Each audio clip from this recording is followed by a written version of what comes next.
You know, for many years, the existence of dinosaur fossils was thought to be a problem for creationists and for the biblical account of creation. Hi, my name is Eric, and what you're about to see is a powerful seminar that combines the last 30 years of research done by Dr. Hovind. It's in a field called cryptozoology, which is the study of hidden animals. The seminar is titled Dinosaurs and the Bible.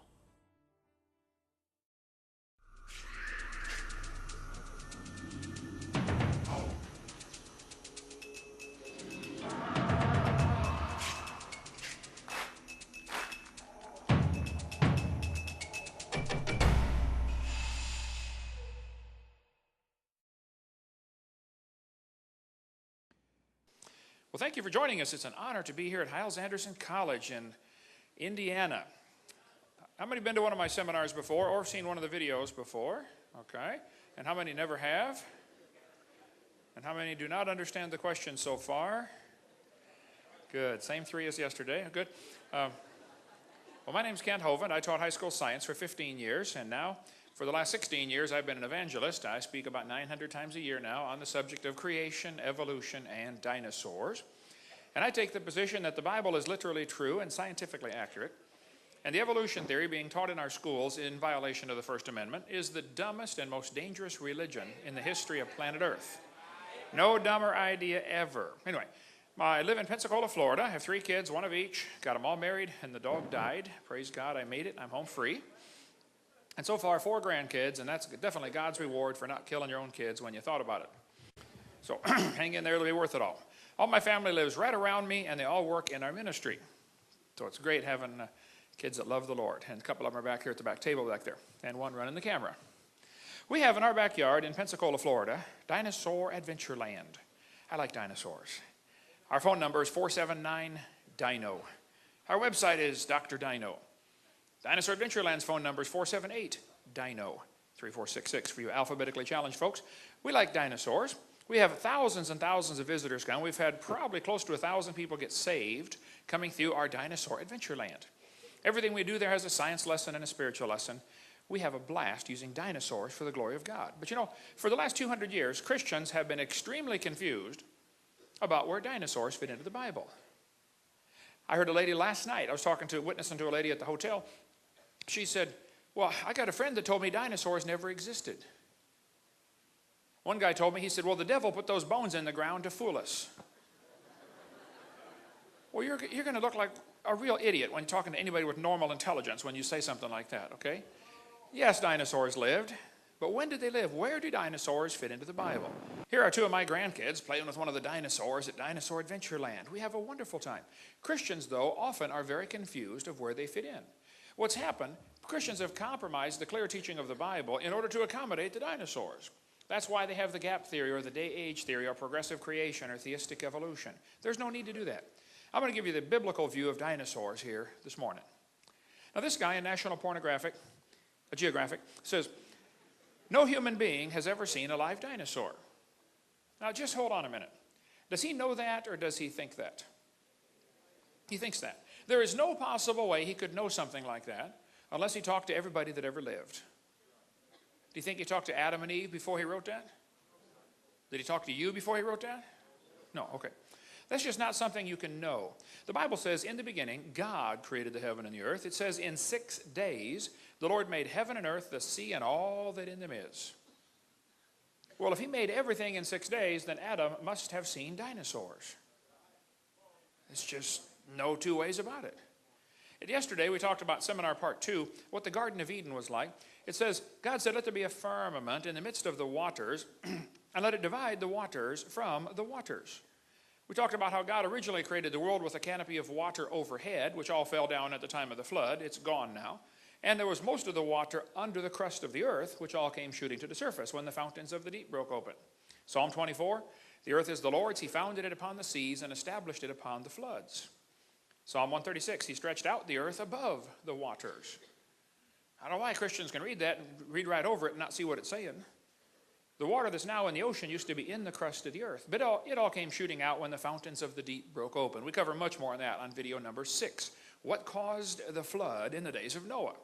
We call it the Hovind theory, so nobody else will get blamed for it. But From the creation 6,000 years ago up until the flood 4,400 years ago, the world was very different.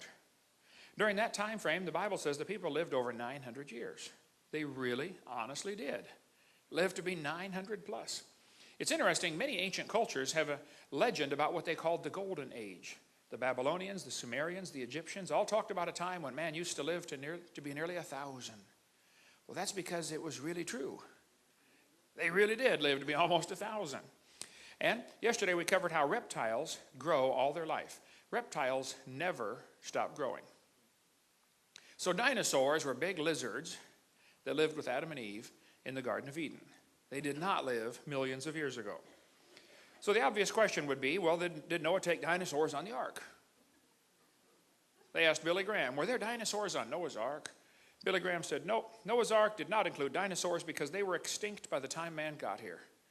Oh, now I praise God for all the good Billy Graham has done, but he is dead wrong about that one. Okay? Dinosaurs on the ark? Well, I hope he kept the woodpeckers in a steel cage of some kind. That'll be important later. People say dinosaurs on the ark. Now, Hovind, they're kind of big, aren't they? Yeah? The big ones were big, but the little ones were little. See, Noah was 600 years old when he built that boat, okay? He's probably smart enough to figure out, you don't have to bring the biggest ones you can find, okay? You bring 2 babies. Just be sure to get a pink one and a blue one. That'll be important later, okay? There are all kinds of reasons for bringing babies on the ark, okay? You bring babies because they're smaller. Well, duh. You know, the biggest dinosaur egg is smaller than a football. You bring babies because they weigh less, they eat less, they sleep a lot more. They're tougher. You know, kids fall down and bounce and get up and keep running.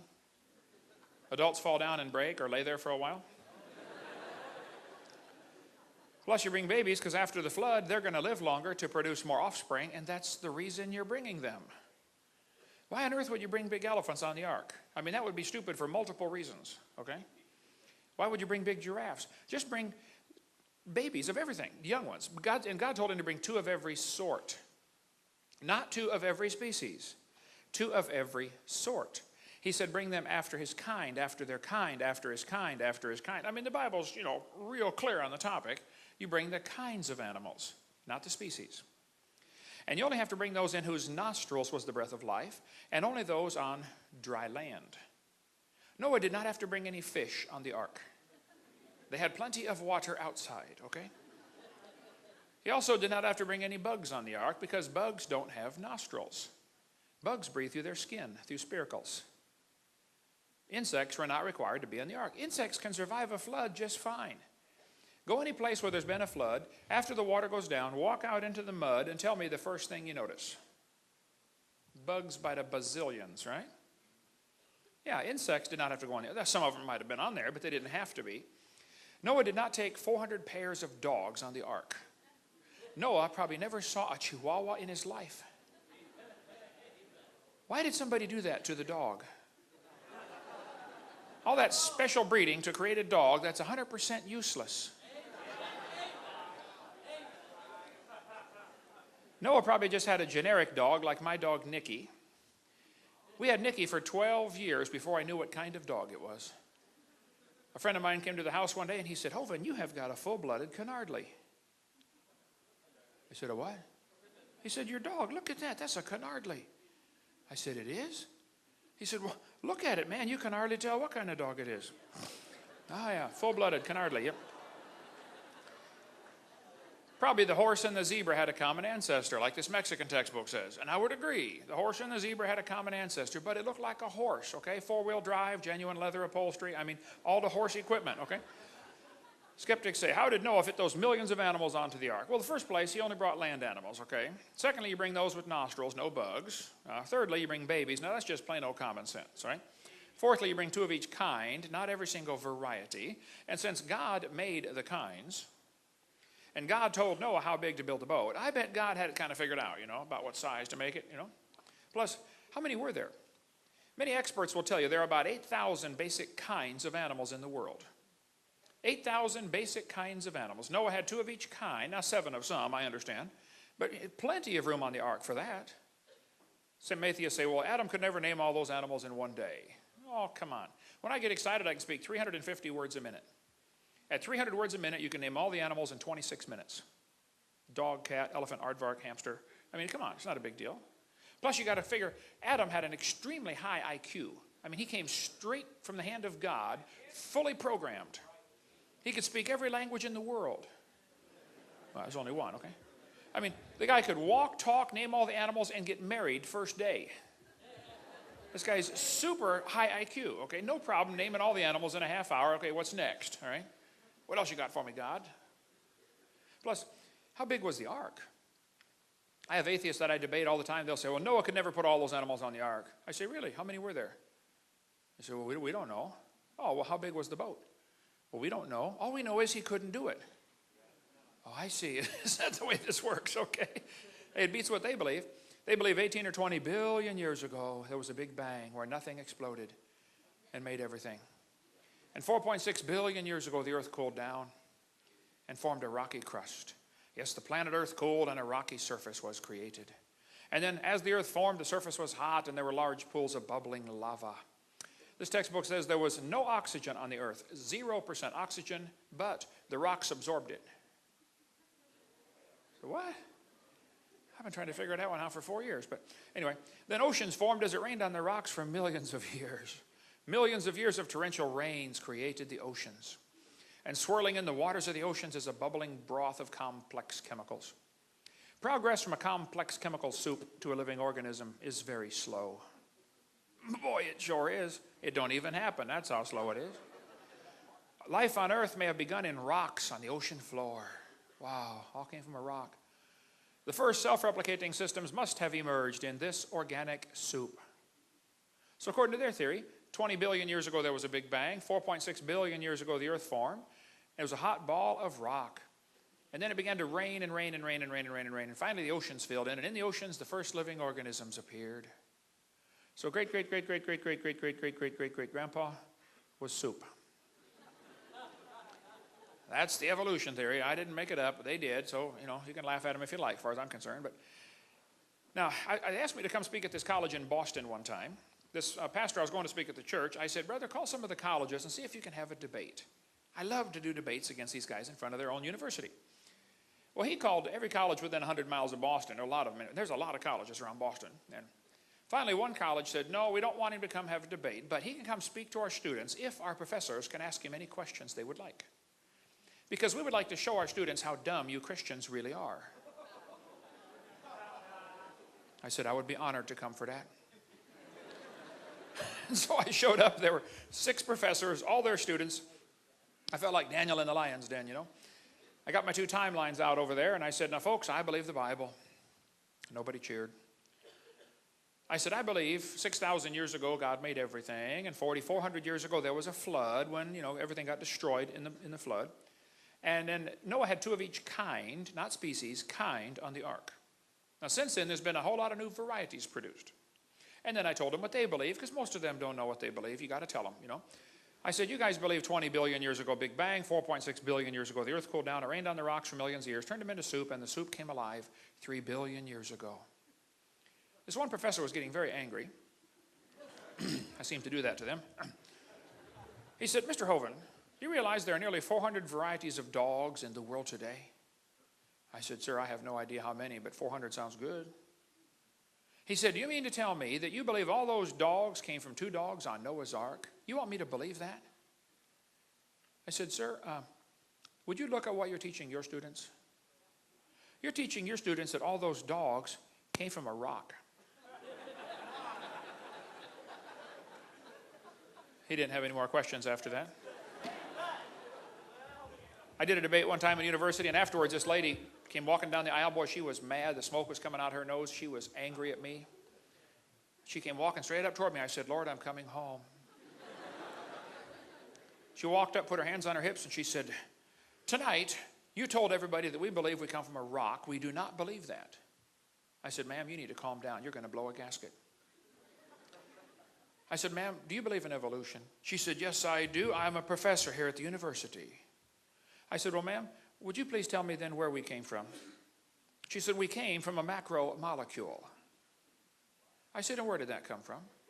She said, from the oceans, from the prebiotic soup. I said, and where did that come from? She said, it rained on the rocks for millions of years. You could see it was slowly dawning on her. You know, I do believe I come from a rock. Yes, ma'am, you do. Better be careful going outside. Don't step on Grandpa. I found her life verse, saying to a stock, thou art my father, to a stone, thou hast brought me forth. There's Grandpa right there. Yep. I even found my daddy's life verse in the Bible. Lord, have mercy on my son, for he is a lunatic and sore vexed. Anyway, the Bible says the earth was corrupt and filled with violence. And God looked upon the earth, and it was corrupt. All flesh had corrupted his way upon the earth. And God said to Noah, the end of all flesh has come before me. The earth is filled with violence through them. I will destroy them with the earth. Make thee an ark. And Noah said to his boys, go for wood. We got to build a boat. And so they went and got all this wood, and they built this huge boat. Now, after the flood was over, Noah's son had a baby and named him Arphaxad. Why would anybody name a kid Arphaxad? Can't you see that kid in kindergarten? What's your name, son? Arphaxad? Do you know how to spell it? No. Nobody does. But don't you think one day little Arphaxad's getting big enough? He's sitting on Grandpa's lap and he's looking around like kids do. And he says, hey, Grandpa, I have a question. How come we're the only people in the whole world? Do you mean we got this whole planet to ourselves? What happened? And Grandpa's going to tell him the story about the flood. Actually, they're going to talk about that flood for a long time. We're down in Pensacola. We're going to be talking about Hurricane Ivan for a long time. Okay? And that's just one little storm. Can you imagine a worldwide flood? Man, they talk about that for centuries. Actually, Arphaxad's daddy, Shem, Noah's son, lived long enough to tell that story directly to Abraham, Isaac, and Jacob. You'll never catch that reading your Bible, but when you graph it out, it's like, wow, that's unbelievable. Do you know they're still talking about that flood in many cultures around the world? So far, 270 flood legends have been identified in different countries and cultures around the world. The Hawaiians have a legend that says, long after the death of Kunihana, the first man, the world became a wicked, terrible place to live. There was one good man left. His name was Nu'u. He made a great canoe with a house on it and filled it with animals. The waters came up over all the earth and killed all the people. Only Nu'u and his family were saved. One family saved in a boat full of animals. Sounds kind of like the Bible story, doesn't it?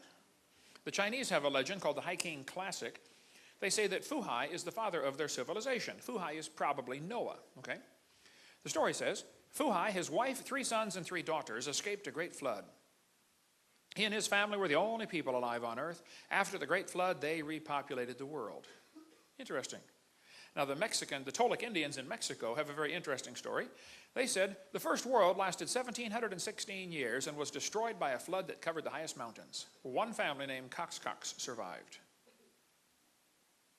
1,716 years. Well, the Bible dates add up to 1656 from the creation to the flood. But that's not bad for a legend 4,000 years old. Question, why would there be nearly 300 flood legends? I think it's because there was a flood. That's my theory. Okay. Probably the Atlantis legend, everybody's searching for the lost continent of Atlantis. Probably it's another flood legend. As far as the folks on the boat were concerned, the whole world sank beneath the waves. Actually, they were going up. The world wasn't going down. I think Atlantis is another flood story. Anyway, if you look at the country of Turkey, at the far right-hand side, you will see a mountain called Mount Ararat. It is 12 miles from the Russian border. Very politically unstable region. On a Turkish map, it's called Noah Ungamshi, which means Noah's big boat. That's the name of the region. They've got signs, you drive right up to it. Noah's big boat, this way, 5 kilometers. The Bible says the ark rested in the 7th month. Now that's interesting. Noah did not get out till the 13th month. Why would he stay in there for 5.5 extra months after the ark rested? Well, we cover all the reasons why on video number 6, the Hovind theory, but the Bible says it rested in the 7th month upon the mountains of Ararat. Mountains, plural. The Bible does not say the ark landed on Mount Ararat. Read it carefully. It does not say that. It says it landed in the mountains of Ararat. Actually, there are 4 theories about what happened to Noah's ark. Okay? One theory says they took it apart and used the lumber for buildings. Second theory says it rotted. The third theory says it's still on the mountain. And the fourth theory says it's in the valley. And the guys who think it's on the mountain go over there every couple of years on a big expedition. They climb the mountain. They all come back and say, you know, we almost found it. I'm not sure how you can know you almost found something, but anyway, that's what they say. And maybe it's there. I don't know. It doesn't matter to me at all, okay? But other folks think, hey, guys, it's not even on that mountain. It's down in the valley 17 miles away. And they think that is Noah's Ark right there, that boat-shaped object, kind of a teardrop shape. In 1960, this was discovered by a high-altitude surveillance plane. In 1978, there was an earthquake, and either it lifted up or the ground dropped down. I don't know. The result's the same. It is now sticking up out of the ground about 18, 20 feet. Ron Wyatt died in 99. He was a good friend of mine. He and many others have spent years studying this thing, but they think it's Noah's Ark. And like I said, honestly, I don't know and I don't care. It doesn't matter to me where it is. And some Christians and creationists get all upset with anybody that mentions there might be another theory besides theirs. Look, my approach to any subject is if there's more than one option, tell everybody all the options and say, here's the various theories on this. Here's why I believe this one, but hey, go ahead and research yourself. I think you ought to look at all the options. Richard Reeves took over for Ron. There he is in front of his model of Noah's Ark that he built. But according to them, the ark has collapsed. Obviously, a boat that old would, cave in and fold out to the side. It's splayed. And so one of the arguments the skeptics use is, well, it's too wide to be Noah's Ark. Well, of course it's too wide. Boats all do that. They fall outwards. You can go to any old rotten boat someplace, you'll see the same effect. But radar scans show that there are deck timbers, some kind of huge timbers in there. Apparently, some kind of big structure.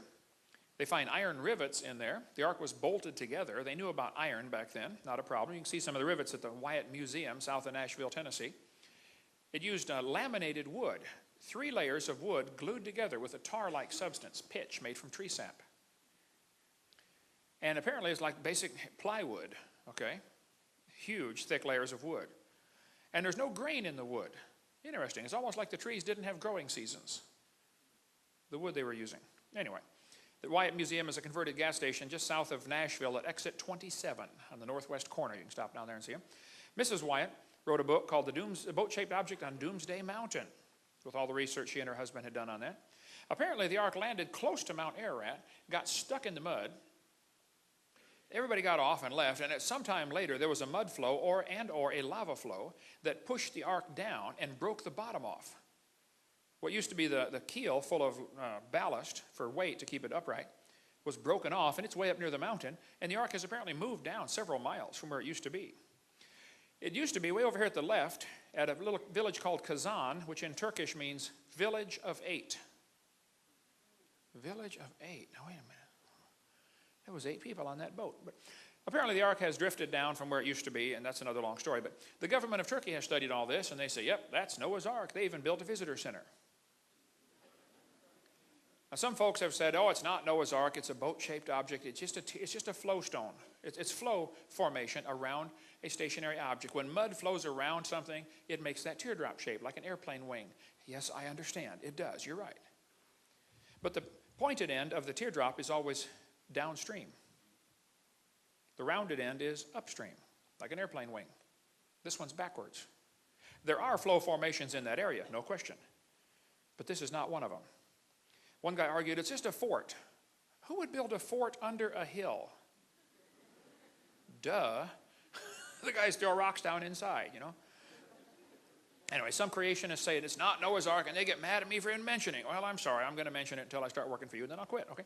But the Bible says the ark will be 300 cubits long. Now, cubit is elbow to fingertip.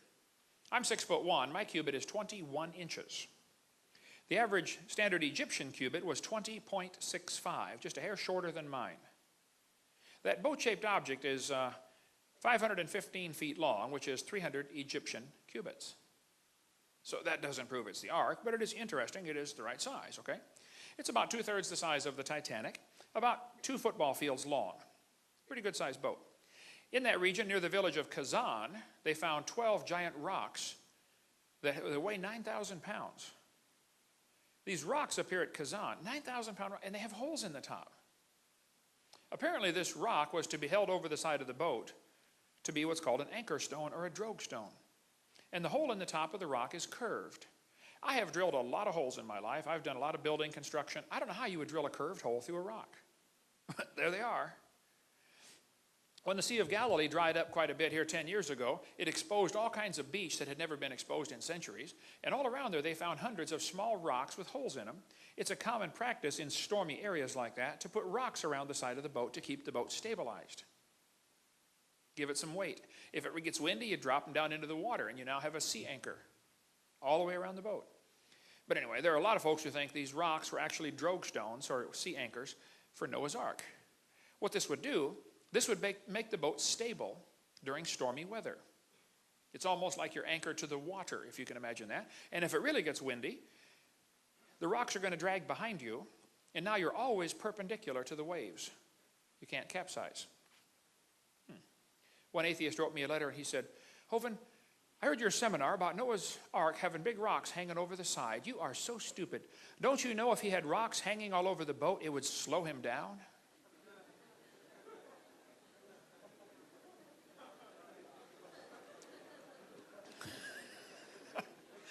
I wrote back, where was he going?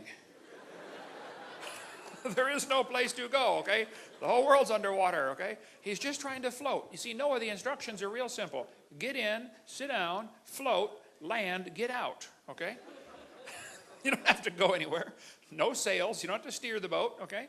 One atheist said, well, a sailboat was built with 6 masts and it leaked so bad because of the twisting from the sail. Well, Noah's Ark didn't have any sails, okay? It just was designed to float. And some people think it might have had a moon pool in the center because a long ship has trouble going over the waves. It tends to lift up and the ends are exposed and it tends to flex or break in the middle. Well, if Noah's Ark had a moon pool, that would solve the problem. What it is, it's a hole in the center. As the waves go up and down, the water goes up and down inside that hole. Of course, you got a wall built up on the inside. It's called a moon pool. As the water goes up and down inside that moon pool, going over the waves, it acts like a giant piston, forcing fresh air in and out of the boat every time you hit a wave. You might actually pray for a good wave once in a while. Hey, Lord, we're about to feed the elephants. Would you please send a wave? Yeah. Anyway, what happened to the dinosaurs when Noah got off the ark? You know, the question of what happened to the dinosaurs has been used in schools to start a conversation about evolution for a long time. One of Satan's favorite tools to use is dinosaurs because kids love them. I spoke at a public school one time to 300 first graders. Try that sometime. I drove a church bus for 17 years and taught junior church for 17 years. There were 300 first graders in this room I'm speaking, and I got my dinosaurs out and I said, boys and girls, I got a question for you. When did dinosaurs live? I mean, instantly, all of them shouted out, millions of years ago. I thought, now wait a minute. These kids are in first grade, okay? They can barely read. How do they believe that already? Where have the Christians been teaching the truth about creation? Why are we waiting till the kids get their mind polluted with evolution and then trying to win them back? Why don't we just not lose them to begin with? Why hasn't there been a Christian response to this dinosaur stuff? What the Christians did in the 1800s is they compromised their Bible with the gap theory to accommodate the dinosaurs, and then they let Satan have the dinosaurs. That's what happened, exactly. But anyway, there are 16 theories of what happened to the dinosaurs. One theory says an asteroid struck the Yucatan Peninsula in Mexico and killed them 65 million years ago. A scientist here in Indiana said the dinosaurs killed themselves off with their own flatulence. They could not stand the heat. I'm not sure what to do about a theory like that, but here's the real reason they went extinct. Smoking. Yeah. Anyway, what made the dinosaurs go extinct? Do you realize they're asking the wrong question? The question is not what made them go extinct. The question is, did they go extinct? See, the liberals are always real good at getting us to argue about the wrong subject. They're always asking me, should we have creation taught in public schools? I say, that's a good question, and I will be glad to discuss that. However, there's another question we should ask first, okay? The real question is, should we have public schools? Let's argue that one for a while first, okay? And if we're going to have them, then we'll discuss what should be taught in them and who decides what is taught in them. I mean, does Bill Clinton decide what's taught, or does Osama bin Laden decide what's taught, or maybe you should decide, maybe I should decide? See, the whole problem is, some people have this idiot idea that children belong to the state. No, no, no. You see, children belong to God, and they are entrusted to parents. And the parents should decide what God wants them to be taught. The state does not ever have any children. It is sterile, okay? It can't have children. Okay, so they want to steal yours.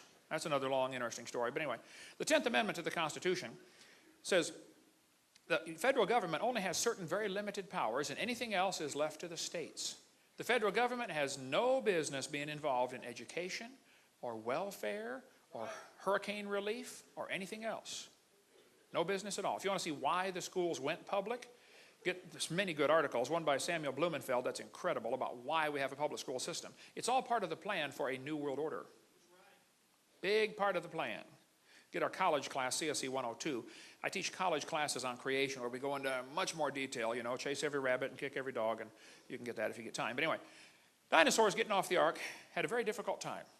The climate had changed. Things were different. Remember, before the flood, they lived to be 900.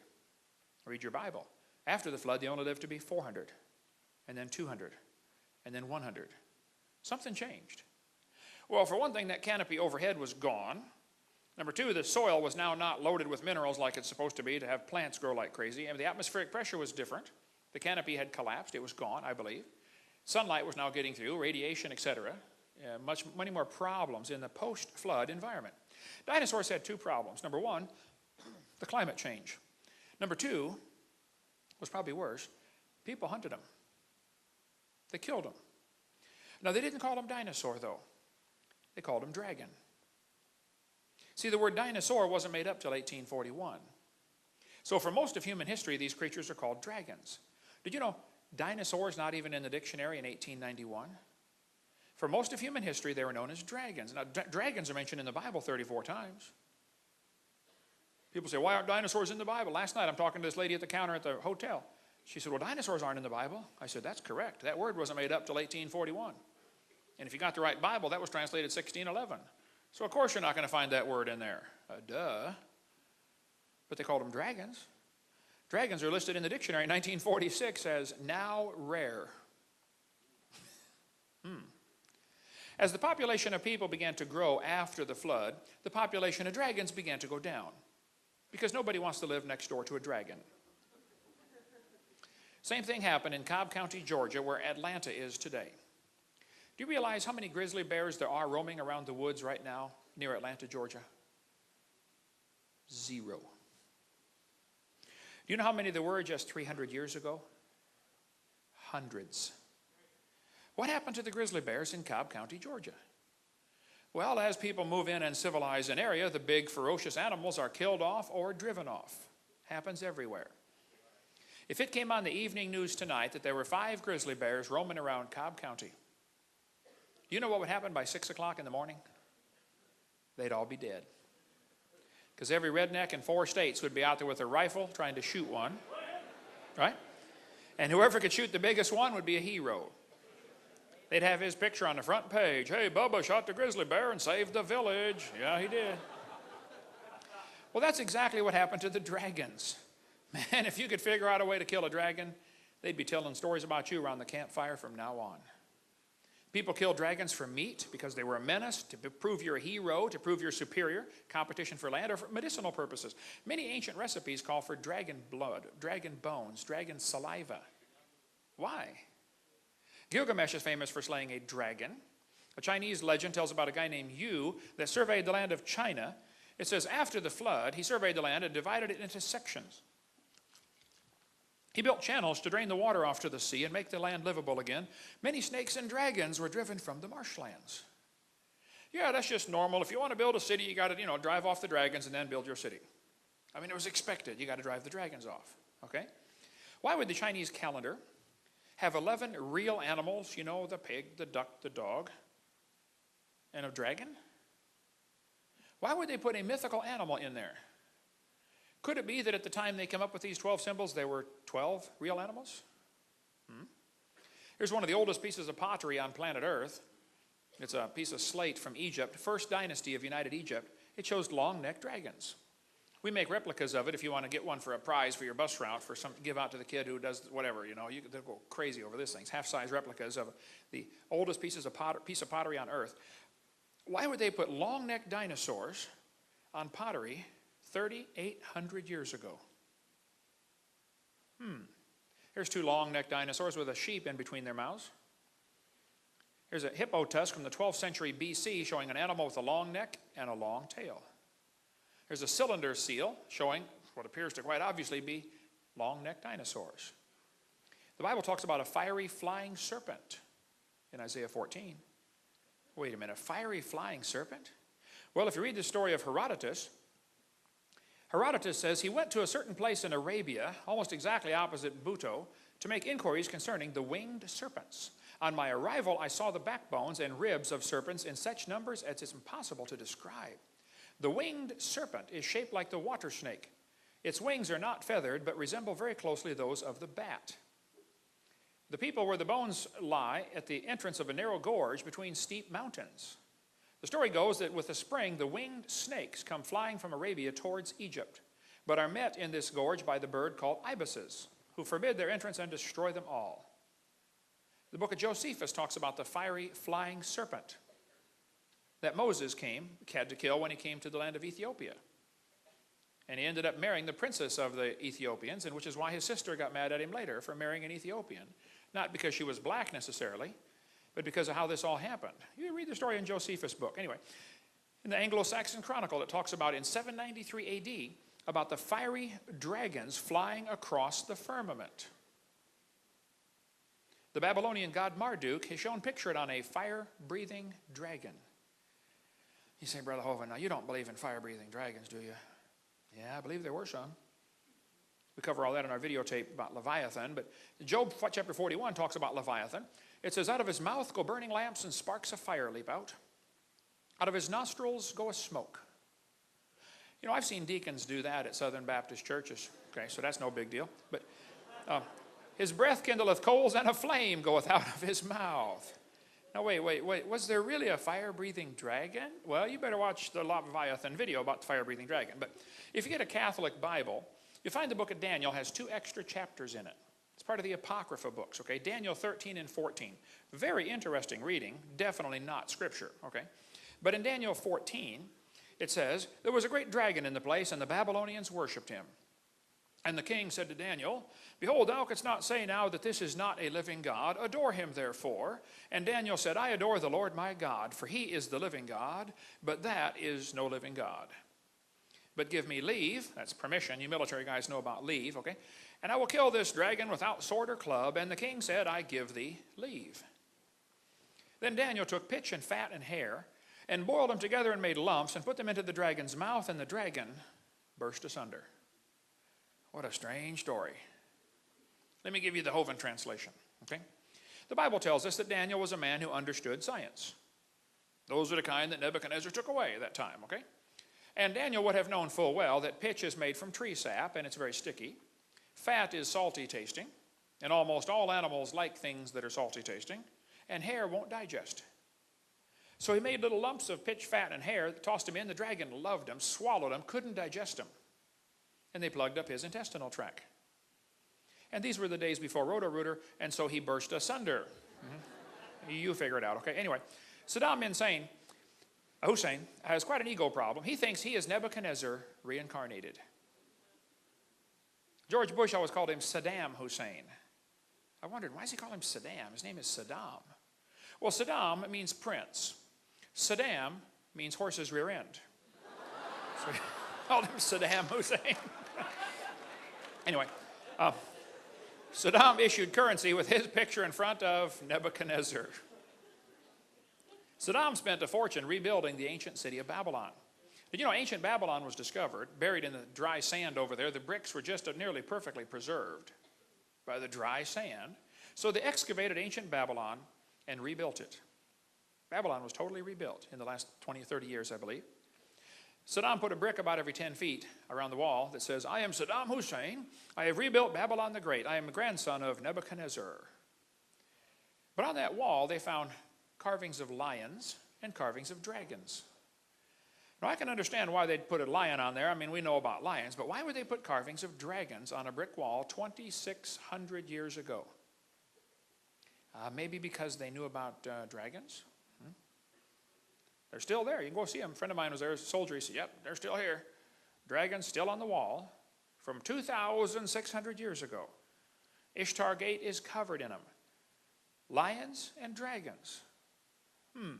Now, we made a model of it for Dinosaur Adventureland. If you want to come to Pensacola, that's a little closer than Iraq for most of you. But Alexander the Great said his soldiers were scared by dragons when they conquered part of India in 300 BC. This Roman mosaic shows two long-necked dragons fighting or kissing. Now, that would be necking. Wow. Anyway, how did the Romans know about dragons in 200 AD? St. George is famous for slaying a dragon in 275 AD. Beowulf slew 2 dragons, and the third one killed him. You should try to read the Beowulf story in Old English. Good luck. That's English. 1,500 years ago, that was English. I can only read one word on the page. It says, duh. But anyway, when they translate the story to modern English, the story tells us Beowulf killed Grendel the dragon by pulling off one of its arms, and the creature bled to death. Pulled off his arm. Well, they found a Babylonian cylinder seal showing a guy pulling the arm off a dragon. Interesting.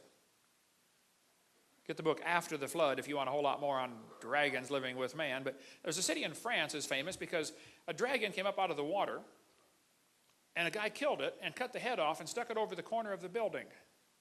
The head of the dragon was mounted on his building. They called it the gargoyle. How many of you have ever heard of the gargoyle? They still do that today. You can buy these ugly little critters, you put them on your building or whatever over your door. Well, the word gargoyle means throat. We get our word gargle, gurgle, regurgitate, gorge, and glutton from that word. It has to do with the throat. So next time you gargle, you can think about slaying a dragon. You say, Brother Hovind, I am slaying a dragon when I gargle. Okay, anyway. An Irish writer said they killed a dragon with iron nails on its tail. Well, Stegosaurus certainly had big spikes on his tail, that's for sure. So did several other animals. But here's a Viking woodcut showing a dragon swallowing a guy. This is from the 11th century, 1,000 years ago, okay? The Vikings put dragon heads on their ships 1,000 years ago. Why would they do that? Well, they knew about the great dragon of the sea. They called it the Kraken. Again, Bill Cooper's got a lot on that in his book, but the famous Icelandic hero Siegfried slew the dragon Fafnir. As a castle, bricks were found in a castle from the 12th century showing dragons. There's a 12th century castle in Germany with dragons on it. Why would they put dragons on their castles? Marco Polo lived in China for 17 years. When he came back, he said the emperor is raising dragons to pull chariots in his parades. Why would he say that? Oh, probably because the emperor was raising dragons to pull chariots in his parades. That's my theory. Yeah, okay. In 1611, they appointed the post of royal dragon feeder. Why do you need a royal dragon feeder? Let me guess, to feed the dragon. Yeah, right, okay. There's a 13th century castle with dragons on it. There's a grave from the 15th century showing, and carved in brass, 2 long-necked dinosaurs. 16th century castle has dragons on it. We've got 7 coins in our museum on loan. They're silver dollars from 1500s to 1600s, real silver dollars. All of them show somebody slaying a dragon. It was common 400 years ago. Everybody knew about slaying dragons. Of course, you got to slay the dragon. You know, that's just standard procedure. Save the dragon, rescue the princess, or whatever. I don't know. But here's a Russian medallion showing a guy killing a dragon. Bulgarian postage stamp has somebody killing a dragon. The crest of Lithuania shows somebody killing a dragon. A city in France was renamed Nerluk to honor the man who slew the dragon. Indians carved dinosaurs on the walls of the Grand Canyon. Why would they put dinosaurs on the walls of Grand Canyon? Maybe because they hunted dinosaurs around there. In 1925, some guys took a raft trip down one of the canyons out west, and they wrote a report. They saw one of these dinosaurs, and they said the fact that some prehistoric man made a pictograph of a dinosaur on the walls of this canyon upsets completely all of our theories. Oh, they upset his theories. Oh, no. He said about a year ago, a photograph of a dinosaur was shown to a scientist of national repute who was then specializing in dinosaurs. He said, it's not a dinosaur, it's impossible, because we know dinosaurs were extinct 12 million years before man appeared on Earth. Hold on just a minute, okay? First place, it's not possible for you to know what happened 12 million years ago, okay? So let's just get that straight first up, okay? Secondly, notice he said 12 million. Now today the kids are taught dinosaurs died 65 million years ago, aren't they? 65 million years ago? It's interesting to see the inflation of the age of the earth. See, in 1770, they said the earth was 70,000 years old. By 1902, it was 2 billion years old. 1969, it was 3.5 billion years old. Today, it's 4.6. Did you know the earth is getting older at the rate of 21 million years per year? That's 40 years per minute. Okay, it's aging rapidly, folks. Anyway, if you go to Blanding, Utah, you'll see carvings of dinosaurs on the cliff there. Apparently, they knew about dinosaurs in Utah. The Indians knew about them. They killed them, apparently. This is a cave painting in Australia showing a guy running away from what appears to be a dinosaur. I can't pronounce the name of this place in Canada, Mishapa something or other here, but it looks like these Indians have painted something on the cliff there that appears to be like a dinosaur with a dermal frill ridged on its back. This is a painting from Australia. These guys are all dancing around what quite obviously looks like a dinosaur. Apparently they're upset because it ate their friend. Okay, there's the friend inside. You know, give him back, please, right now. Anyway, this guy says nobody's ever seen a dinosaur. Well, why did they put them on their cave paintings? Why did they put them on ancient pottery? Why do we see so many legends of dragons if nobody's ever seen one? Down in Peru, they've got the driest desert in the world. It's only rained twice in 400 years, is my understanding. When the Spanish came across there in 1500s, they found white lines on the desert. They were obviously man-made. Somebody piled up the rocks. There's a pile of white rocks that goes sometimes for miles, straight as an arrow. These today are called the Nazca lines. How many of you have ever heard of the Nazca images? They got all these images down there and down in Peru. You can study that if you'd like. But strange, these images are interesting.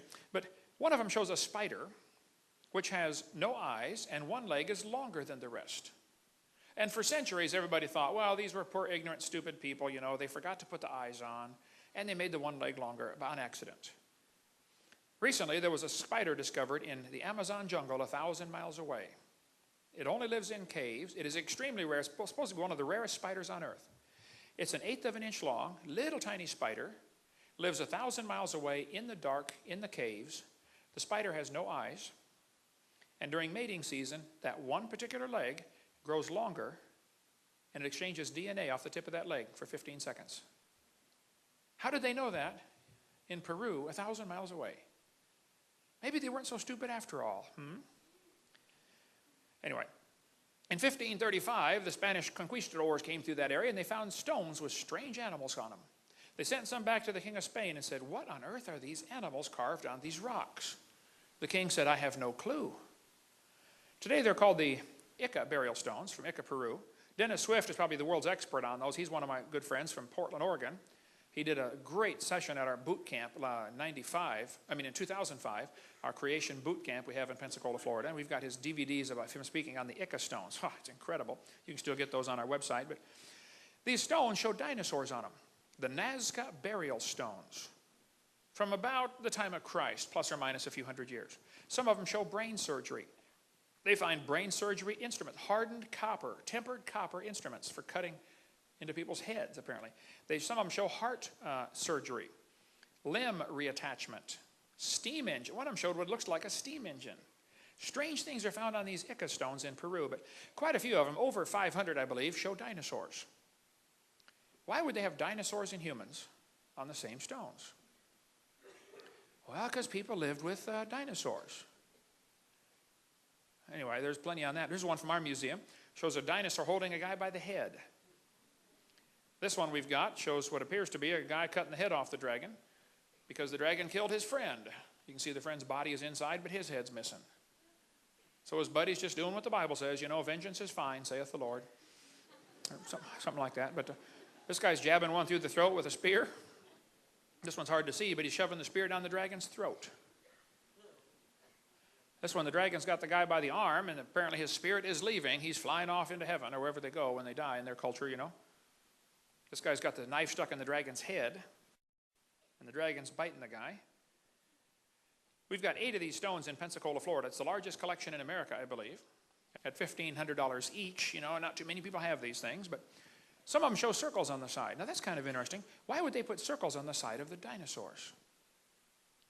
Well, nobody ever found dinosaur skin until about 20 years ago, when fossilized dinosaur skin was found. It's very interesting. The dinosaur skin has circle patterns on it. They had to see a live one to know to put that on the stones, because you couldn't tell that from the bones. We got some dinosaur skin in our museum in Pensacola. Recently, they just found unfossilized soft dinosaur tissue. Soft dinosaur tissue? So now the brilliant scientists are trying to figure out, how could tissue stay soft for 70 million years? The thought will never cross their brain to question that maybe it's not 70 million years old. I mean, that thought will never enter their head, okay? This guy's cutting the head off a dragon. There's a guy riding one. We got a ton of information on dinosaurs living with man. Sometimes they're in friendly gestures, like this one's petting him. He's got his head laying on his shoulder, okay? Pottery was found with dinosaurs on it. A mummy was found in a tomb wrapped in a blanket, and all around the blanket were dinosaurs. Why would they put dinosaurs on their blankets? Why would they put them on their pottery? Why would they carve them on cliff walls? Why would they put them on their waistbands? In Acámbaro, Mexico, 56,000 ceramic figurines of dinosaurs were found. They knew about them in central Mexico.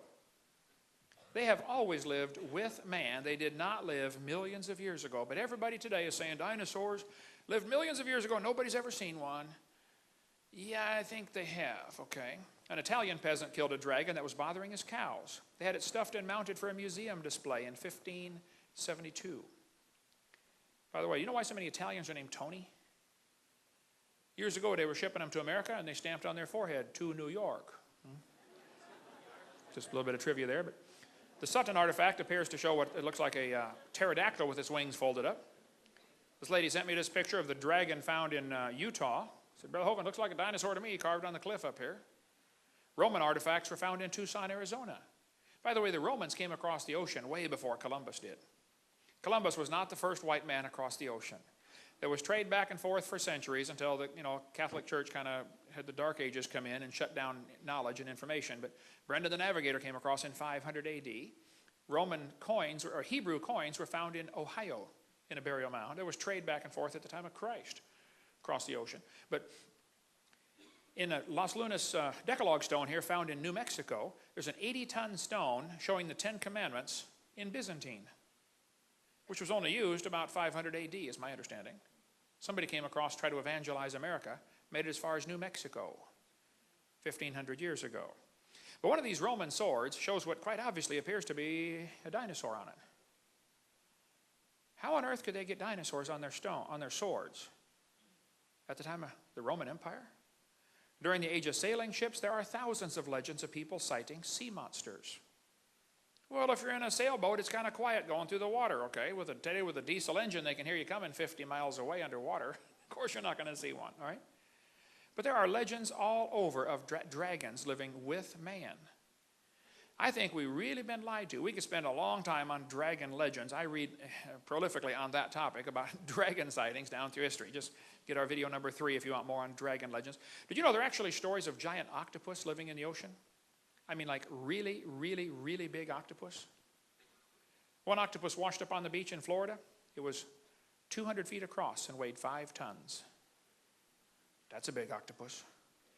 A whale was killed near Seattle. Inside the whale's stomach was one arm to an octopus that was 150 feet long. Whales love to eat octopus. And if a whale eats too much octopus, he'll get sick and puke it back up. And if you ever see a piece of puked up octopus floating around in the ocean, be sure to grab it. It's worth a fortune. Does anybody know what they make out of puked up octopus? Perfume. That is correct. That explains a few things, doesn't it, fellas?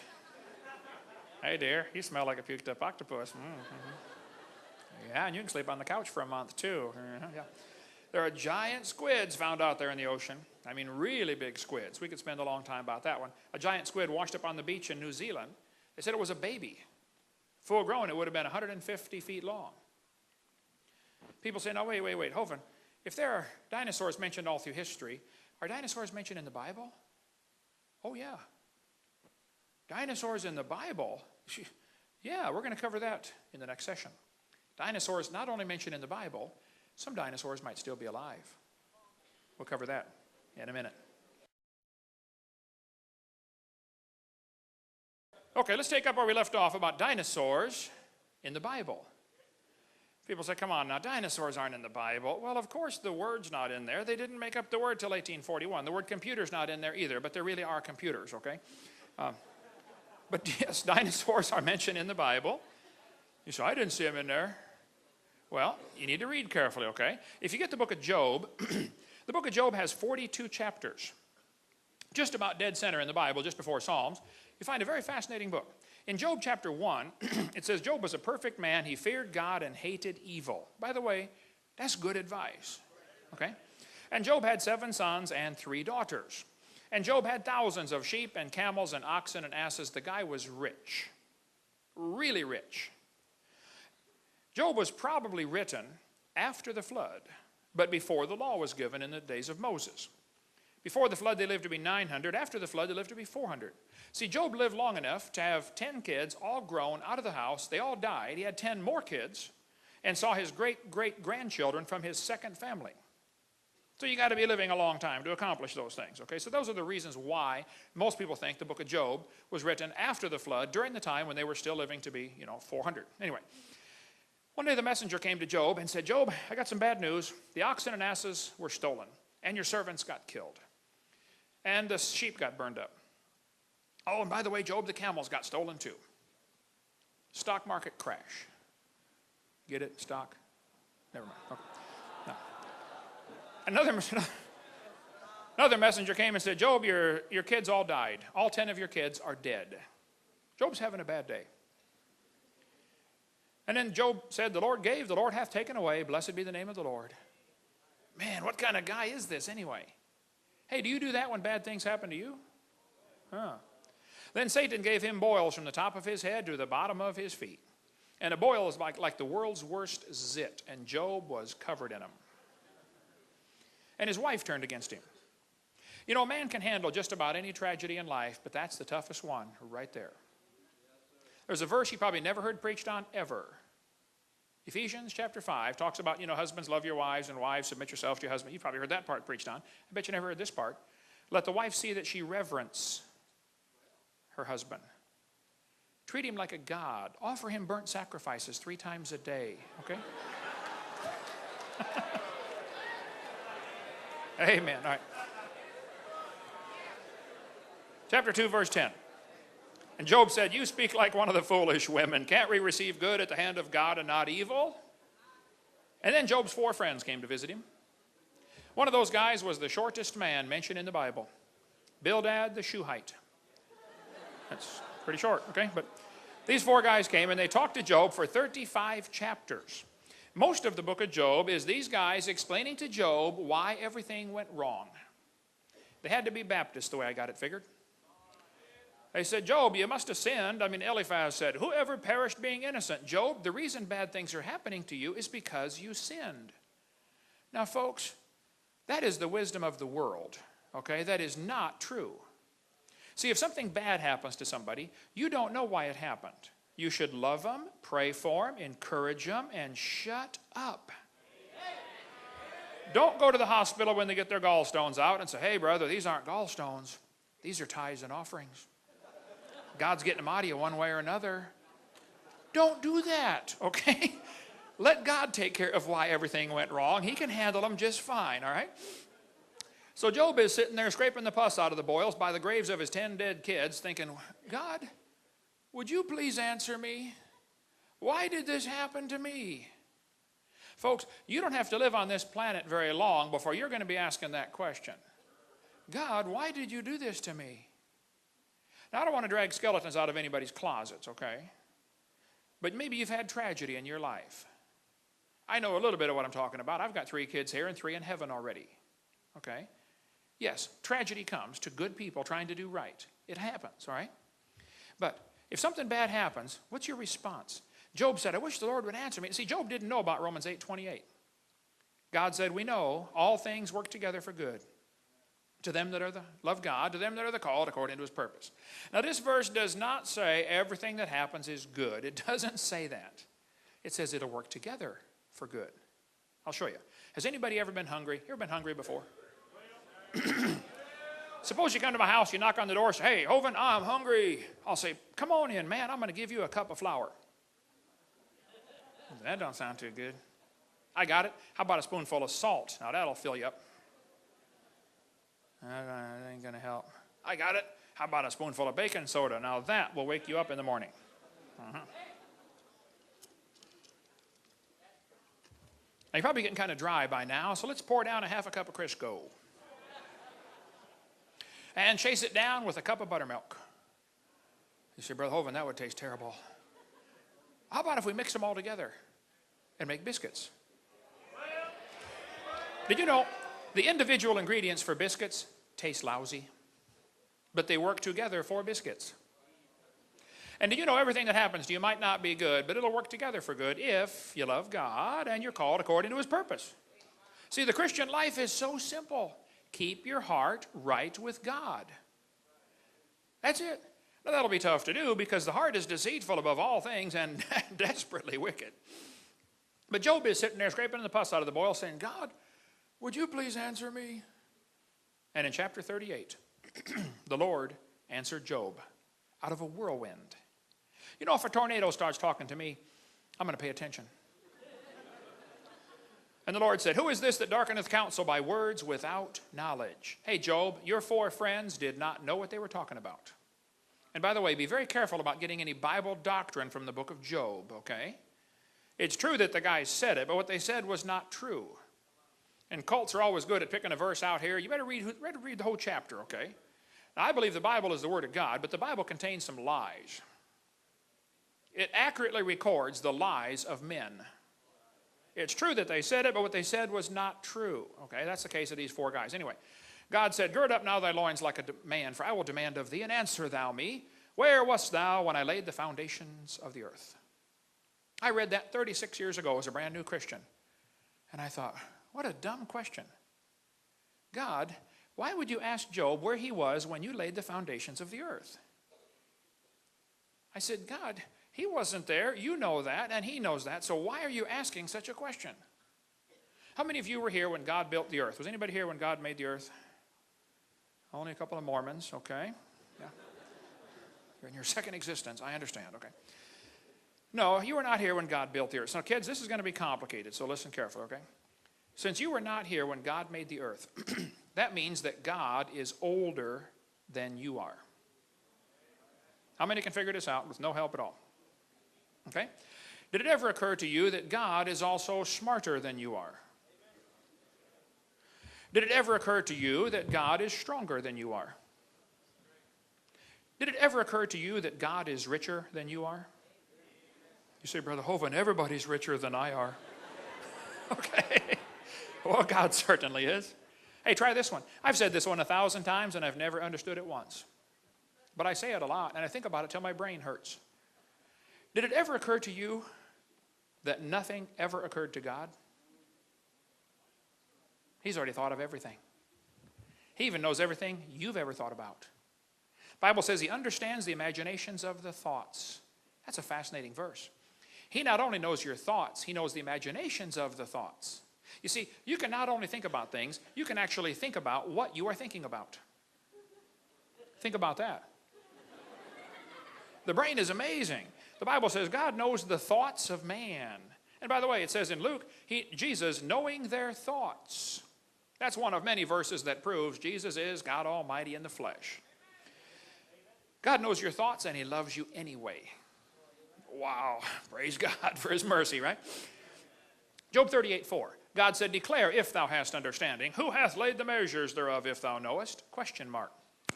Job doesn't answer. Job's not answering any of God's questions. God said, hast thou entered into the springs of the sea? Did you know scientists didn't even know there were springs in the sea until 1977? Just discovered. Science is very slowly catching up with a few parts of the Bible.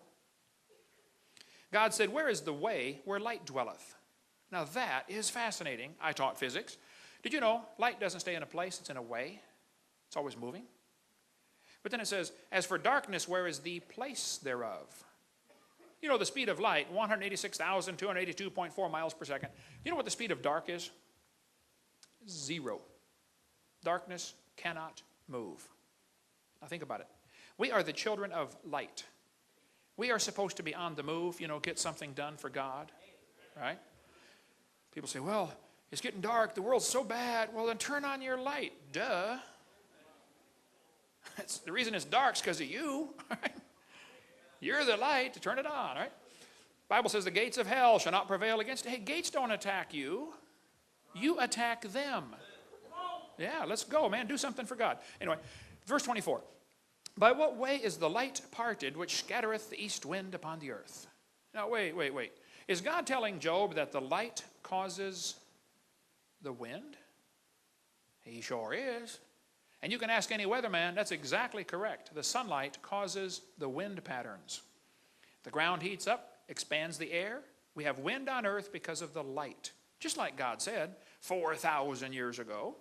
God said, canst thou send lightnings? Boy, it's a good thing I can't. How many of you can think of somebody that's lucky to be alive because you cannot send the lightnings? I can think of several. Yes, I can. God said, canst thou send lightnings that they may go and say unto thee, here we are? Now, wait. Is God telling Job that electricity can be used to send a message? Like radio, cell phone, microwave, TV? Electricity sends a message 2 different ways. Through the electricity through the wire and also through the electromagnetic force, the radio waves coming off of it. God told Job that 4,000 years ago. Marconi and them guys had discovered it in the last few hundred years. God asked Job 84 questions. Job never answered one. These are the kind of questions that don't need an answer. The question was designed to change the person's attitude. These are the same kind of questions you dads have to ask your kids. See, I've got 3 kids, 1 of each. I know what I'm talking about. Kids get to a certain age, and they get kind of cocky, and they think, they should make the rules around the house. The kid comes in one day and says, hey, Dad, listen. I believe I should be allowed to stay out till 4 in the morning with my friends. After all, I'm 10 now. And Dad says, hold on just a minute, kid. You'd like to know why you can't stay out till 4 in the morning. Well, son, let me ask you a couple of questions. Who pays the electric bill around this house? Who's paying for the house? Who paid for them clothes you're wearing, son? Who paid for that bed you slept on last night? Who pays for the food you eat and eat and eat and eat and eat and eat? Who paid for that hot water and soap you took a shower with about a month ago? Let's just get it straight, son. The Bible is very clear. He who payeth the bills maketh the rules. 2 Opinions, chapter 4. You see, son, me, dad, you, kid. And if you're going to sleep under my roof and eat my food, you're going to do it my way. And if you want to do it your way, well, then go get your own roof to sleep under and do it your way. See, that's the golden rule, son. He that hath the gold maketh the rules. Who do you think you are, kid? Where were you when we bought this property and cleared this land and drove off the grizzly bears and marched uphill to school 40 miles in the snow, barefoot, both ways? How many got the same speech when you were growing up? Okay, good. Let's get it straight, son. Me, dad, you, kid. I think that's what God's doing to Job. God asked Job 84 questions. Job never answered one. But Job got an attitude adjustment. See, Job had the same problem that most of us have. He did not have a good appreciation for who God was. Come to chapter 40. God said, behold now behemoth. Well, what on earth is a behemoth? Well, whatever it was, Job could behold it. Because God never tells you to do something you can't do. See, God would not say, behold now behemoth, if he could not behold now behemoth. That's deep theology, I know, okay, but think it through, all right? Now, some reference Bibles say behemoth is probably the elephant or hippopotamus. Oh, that is ludicrous. I believe behemoth is the long-necked dinosaur. Now, there are 13 different long-necked dinosaurs, okay? There's the brachiosaur, the apatosaur, the cetosaur. He's got the big seat, okay? There's the blondosaur. You have to talk to her kind of slow, okay? I think behemoth is the brachiosaurus. It says he eats grass as an ox. Some people say, hey, my Bible says elephant and elephants eat grass. Well, duh, bunny rabbits eat grass too, okay? A lot of animals eat grass, right? Look at the next verse. His strength is in his loins, his force is in the navel of his belly. The biggest part on him is his belly. And they say, well, elephants have a big belly. Yes, I know. Hippopotamus have a big belly. Brachiosaurus had a big belly. He has a big belly. So does he. That is just sick. Who would pose for that? Anyway, it says, he moveth his tail like a cedar. Now hold on a minute. His tail is like a cedar tree. Have you ever seen an elephant's tail? I mean, would that remind you of a cedar tree? Or a hippo tail? Not like a cedar tree. Now, Brachiosaurus tail, yeah, that's a little more like a cedar tree than the rest of them, okay? You know, before they put those footnotes at the bottom of the Bible, I think they should be required to read the passage at least once and then comment on it, okay? By the way, you preachers, if you're going to preach on a passage, at least read it once before you preach on it, okay? Yeah, all right. Anyway, next verse says, his bones are as strong pieces of brass. His bones are like bars of iron. He has big, heavy-duty bones, and they did. This is a real dinosaur toe bone I've got in my museum in Pensacola. One of the knuckle bones from a Brachiosaurus. Now, this will be kind of complicated, so listen carefully. The reason he had such big toe bones is because he had big toes. How many can figure that out with no help? 4, 5, 6. Okay. And the reason he had those big toes is because he had a big foot. There's a kid taking a bath in a brachiosaur footprint. Pictures on the book right here on the steps. And the reason he had that big foot is because he had a big leg to hold up. His front leg is 20 feet tall. The biggest dinosaur found so far is 60 feet to the top of the head, found in Oklahoma. They say it's going to take them 20 years to dig all the bones out of the ground because it is a government project. They say when it was alive, it probably weighed 100 tons. Now, 100 tons is equal to 14 school buses put together. That means if he was to come by and step on you, you would be deeply impressed by him. You would be road pizza. By the way, speaking of government projects, I got to share with you my new invention that's going to make me the richest man on planet Earth. I'm going to save so much money for the highway department, construction crews, utility companies, and the military. Huh. And all I want is 10% of the savings, and I'll be the richest man on planet Earth. I have invented a shovel that will stand up by itself. You won't need to pay those guys to lean on it anymore. Thank you, I know. Next verse says, he's the chief of the ways of God. He's the chief. That's the Hebrew word, risheth, which means he's the chief, he's the principal, he's the biggest animal God ever made. Well, that would not be the elephant or hippopotamus. It'd be the Brachiosaurus. And that kind of fits the pattern for the way the devil works, you know. Whenever God makes things, the devil tries to destroy them. God makes beautiful things, and Satan always tries to destroy them. Hey, question.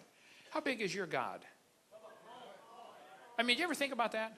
When you stop and pray, and you say, Heavenly Father, do you have any idea who you're talking to? I mean, have you ever stopped and just thought about that? Who are you about to talk to? I mean, you sit down for lunch, you know, and you're going to pray. Okay, bless the bunch as they crunch the lunch, amen. We expect God to come like a puppy dog when we call, don't we?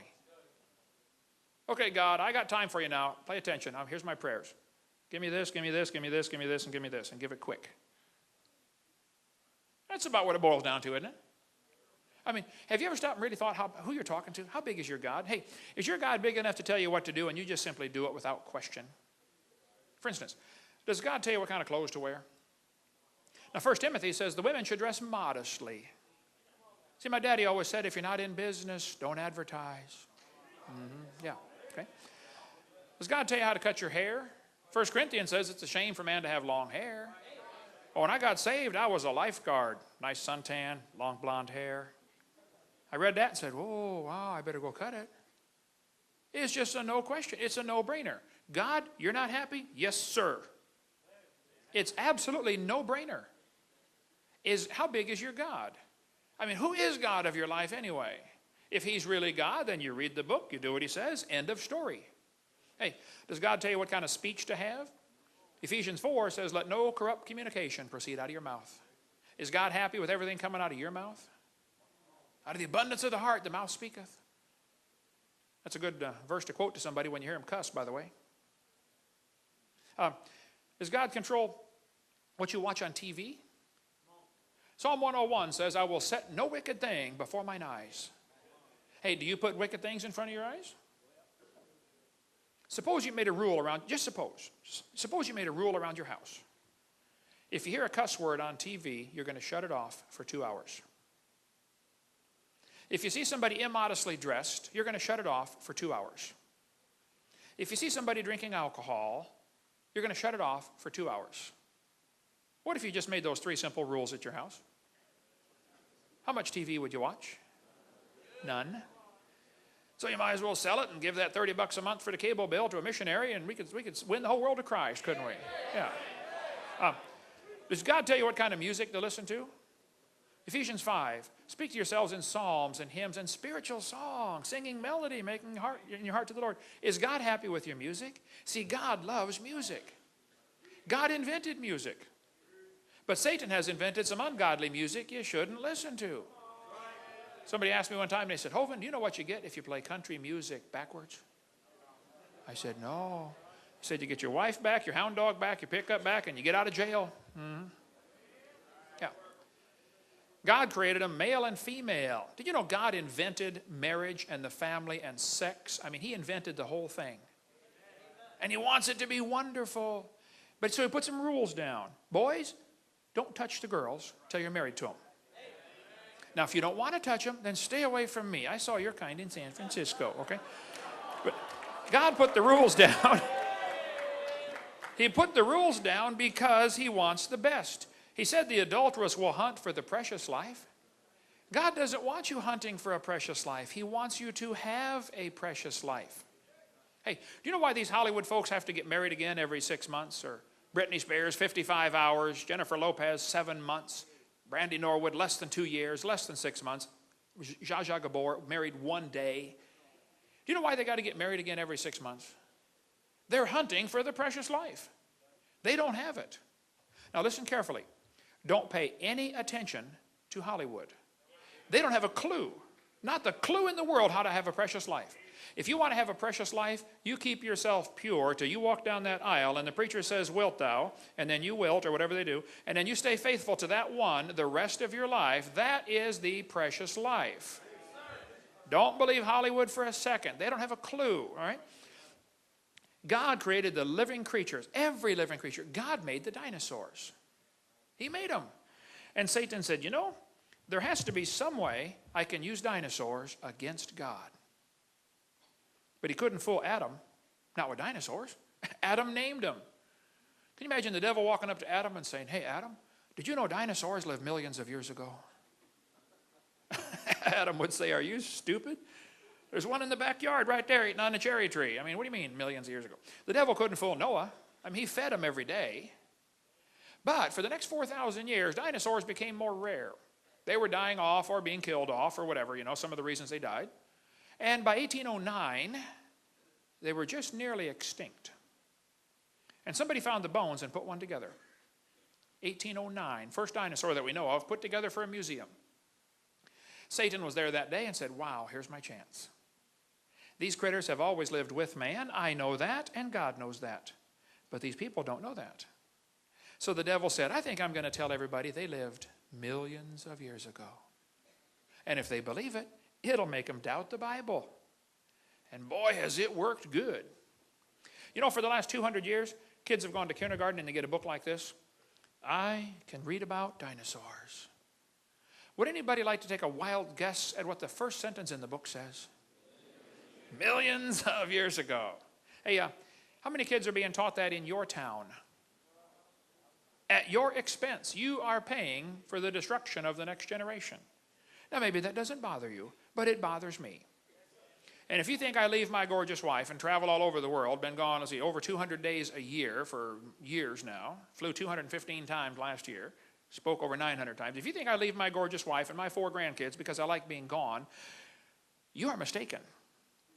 Okay? They'd much rather be home. But there's a war going on.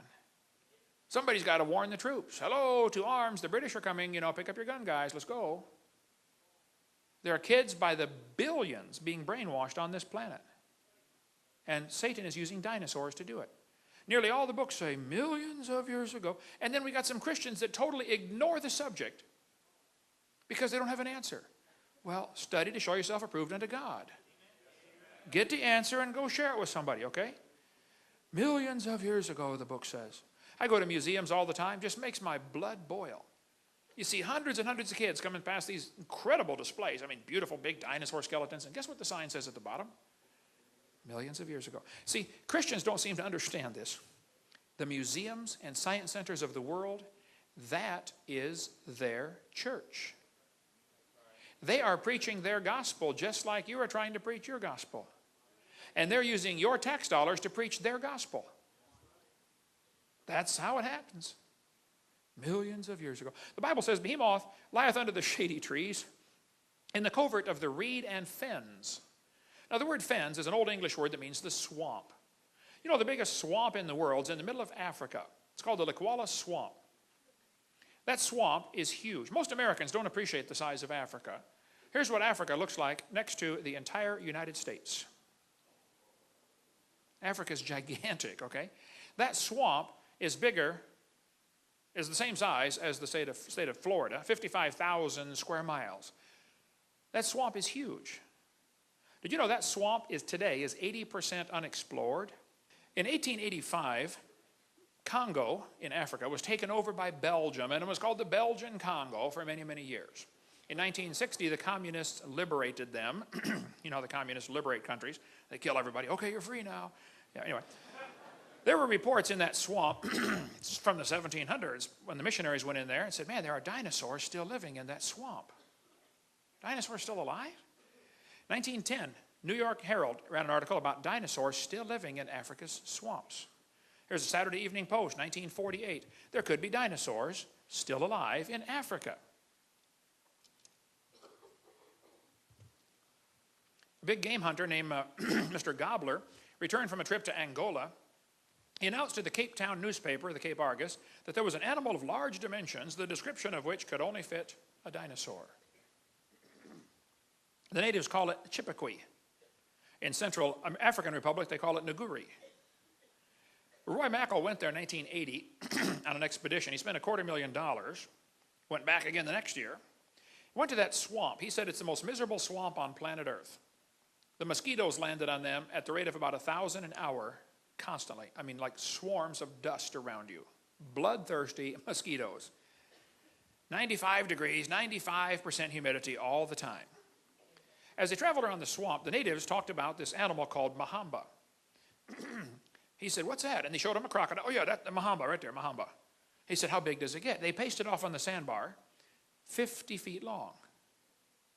Now, if you're a pygmy, 4'4", a 50-foot crocodile looks really big to you, okay? And everybody says, no, crocodiles, they never get past about 17 feet. Oh, I don't think that's correct. Earlier in the summer of 2005, they killed a 24-foot crocodile in that swamp. Of course, the natives will say, oh, you should see the big ones. The natives also talk about an animal they call Mokele Mbembe. Mokele Mbembe? What on earth is that? Well, if you show them the picture of an apatosaurus, they'll say, yep, that's it, Mokele Mbembe. The natives claim these animals live underwater. They're very rare. Of course, they're in the swamp in Africa, and nobody goes out at night anyway, and there's no lights over there at night. But the animals are seen mostly early morning or late in the evening when they come out, and their favorite plant is the Malombo plant. There's Dr. Mackal holding a Malombo plant. Dr. Mackal was a University of Chicago microbiology professor, and he went over there and studied this carefully and came back and wrote a book called A Living Dinosaur. Now, he believes in evolution, but his book is great about the evidence for dinosaurs still living in African swamp. They found footprints of the creatures. A missionary friend of mine was there for 43 years as a missionary, Eugene Thomas. He's in Ohio now. Here's his phone number. Call him up. He was there for 43 years. He said, I had 2 pygmies in my church. It killed one and ate it. Dinosaurs. There have been reports of these creatures in that swamp for a long time. One Belgian Congo biologist went up there, upriver 500 miles from his house and he said he saw one, but his camera malfunctioned because the high humidity apparently ruined all the mechanisms inside. I don't know. But there have been many reports of dinosaurs in that swamp, and you can study this for yourself. One group went there, and they said the creature was dark brown in color. The skin appeared slick and smooth, had a long neck and a small head. They heard it, they saw it. It was making a roaring noise, and the government officials even saw it. There's an article here in the Boston Herald newspaper about a group going over to look for the dinosaurs still alive in the Congo swamp.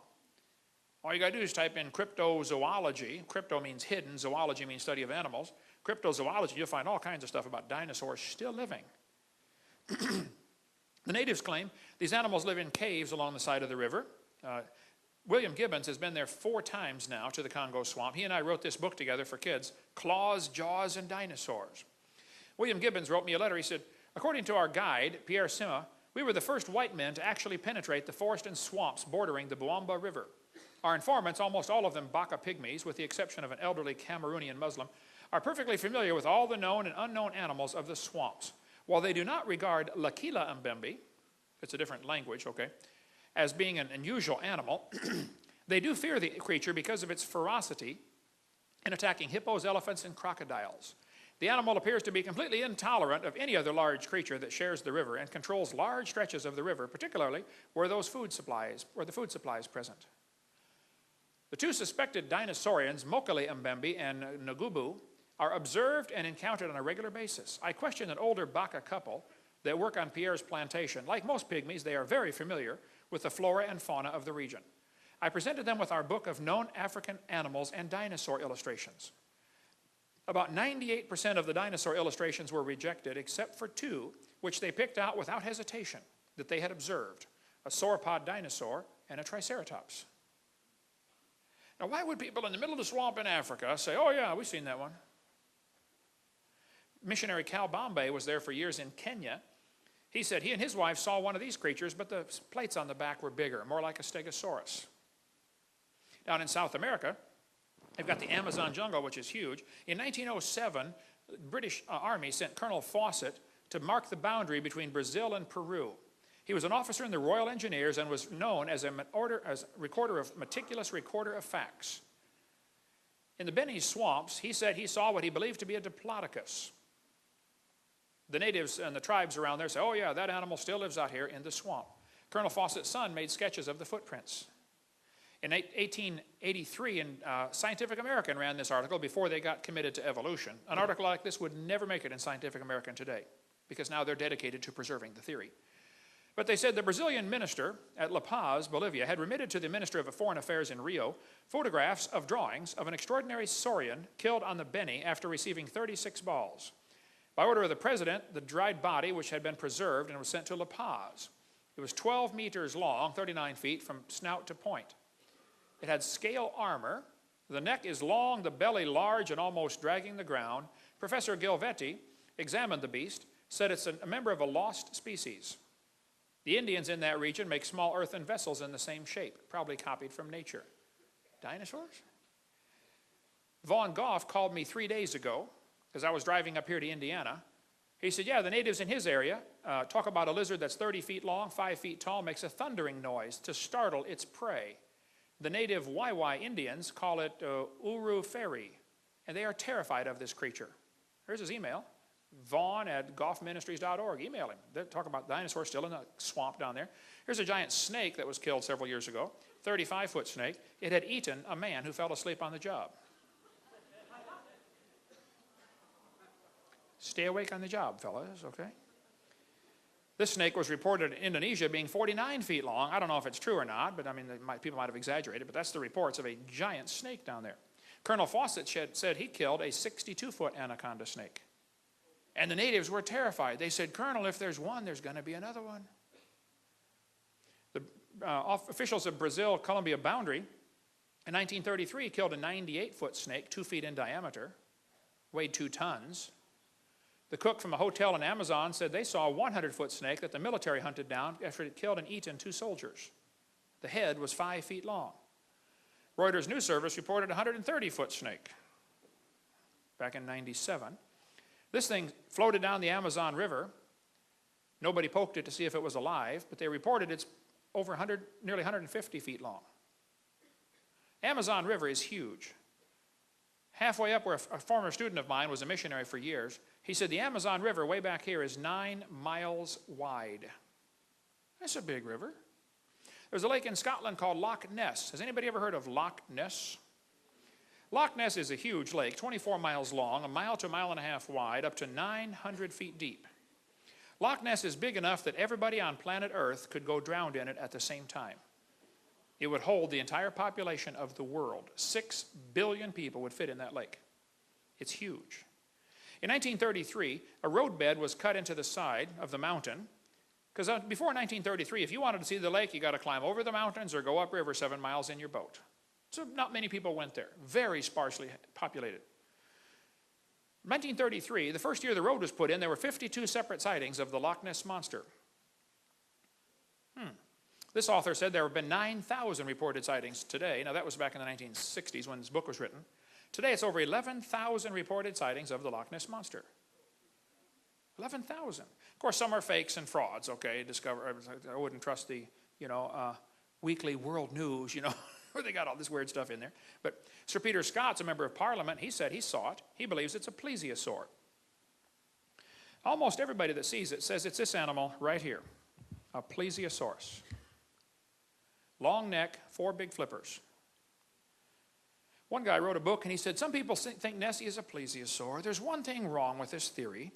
Plesiosaurs are believed to have become extinct 70 million years ago. Oh, is that what's wrong with the theory? I think this evolution theory has got to be the biggest hindrance to scientific research there's ever been. Okay? You look at the facts, forget your theories, look at the facts and come up with your conclusions. Okay? Arthur Grant nearly ran into Nessie on his motorcycle one night. He said, I had a splendid view of the object. In fact, I almost struck it with my motorcycle. It had a long neck, large oval-shaped eyes on top of a small head. The tail would be 5 to 6 feet long. He describes it, 15 to 20 feet long altogether. He said, knowing something of natural history, he was a veterinarian student, okay? He said, I've never seen anything like it in my life. Here's the sketch he drew of what he nearly ran over on his motorcycle. A 20-foot-long plesiosaur. Alexander Campbell was the game warden for Loch Ness for 47 years. He said he saw it 18 times. There's the sketch he drew of it. Many people have tried to catch the Loch Ness Monster. They've used everything you can imagine for bait, and some things you could not imagine. So far, nobody's caught it. I mean, the lake is huge. But there have been many, many sketches drawn. One family said they saw it with a sheep in its mouth. One guy got a picture of the hump sticking out of the water. The neck is over on the far right. Then Reader's Digest, of course, they crop everything down. They cut the neck off when they publish their picture, the crop picture. But McLeod said he watched it for 9 minutes through binoculars and made 4 sketches of it, of what he saw. McLeod said, I think the monster looks like this. All you got to do is, watch TV programs once in a while where they talk about the Loch Ness Monster. There are thousands of people who will go on record and say, I have seen it. World Book Encyclopedia paid to have a submarine taken over there from South Carolina, the mini sub. The guy went down in the water and said, that water is so black, I can't even see the front of my own boat. Loch Ness is like a giant mud puddle. You go down in there just a few feet, visibility is 0. You can't see a thing. Japanese put 24 boats, went all the way down the lake and reported, they scanned the bottom with sonar, and said, man, this is a deep lake, and it's wrinkled up like a raisin. And there are caves going off to the side. Probably with air chambers, the creature can come up under and go under inside the mountain and breathe and live in there. One guy got a picture of diamond-shaped flipper underwater. Again, they thought it was a plesiosaur. Reader's Digest published this picture, and back in '78, pictures right there on the floor, about Nessie with its mouth open. We can go all day about Loch Ness Monster, but they said this photograph was a fake, and it probably was, but I don't know. It's interesting, they waited till the last guy involved died to announce it's a fake. Now how do you check out the truth? But anyway, there are other lakes besides Loch Ness. There's Loch Lochy, Loch Morar. There are many other lakes reporting creatures. There's one called the Morgwar, the Cornish sea serpent by England. The English Channel has many reported sightings of a creature like this. In 1749, in England, a creature was caught resembling in some degree an alligator, but having 2 large fins. The body was covered with impenetrable scales. It had 5 rows of teeth. 1934, this thing washed up on the beach in Normandy, France. There's a guy standing there looking at it for scale. A couple of scientists reported this creature swam past their boat in Brazil in 1905. They reported the whole thing in a scientific journal. The creature had a long neck, 6 feet long, 2 feet high, The dorsal fin, I'm sorry, was 6 feet long, 2 feet high, a small head on a neck about 7 or 8 feet long. 2 experienced British naturalists reported the thing. And again, we can go all day on reported sightings. This thing, in 1977, a Japanese fishing boat pulled this up in their net. It was 32 feet long, 4,000 pounds. They said, "What on earth is that?" Captain said, "I don't know, but it stinks." When they set it down on the deck, it broke in half and pus oozed out everywhere. So they made a bunch of sketches, took a bunch of pictures, and shoved it overboard.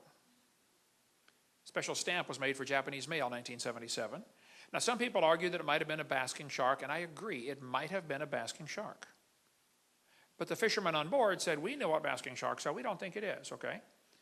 Basking sharks, they tend to rot away, leaving the head part behind, but that's a basking shark right there. Okay? It could have been a basking, it doesn't matter to me. They said the protein is 96% similar. Yes, I know, but nobody's ever seen plesiosaur protein, okay, to know what it's supposed to look like. Humans and apes are similar, but have many differences also. Anyway, there's a lot of arguments about that. It doesn't matter to me, but some people get all bent out of shape because they even mention, the Japanese catch of 1977. Russians report a creature in the lake up there. They call it Mystery of the Lake here. What looked like a dinosaur washed up on the beach in Russia in 1994. It was 39 feet long. This thing apparently is a doctored photo of a shark. Somebody with Photoshop, made it look like a plesiosaur, but actually it's a doctored photo.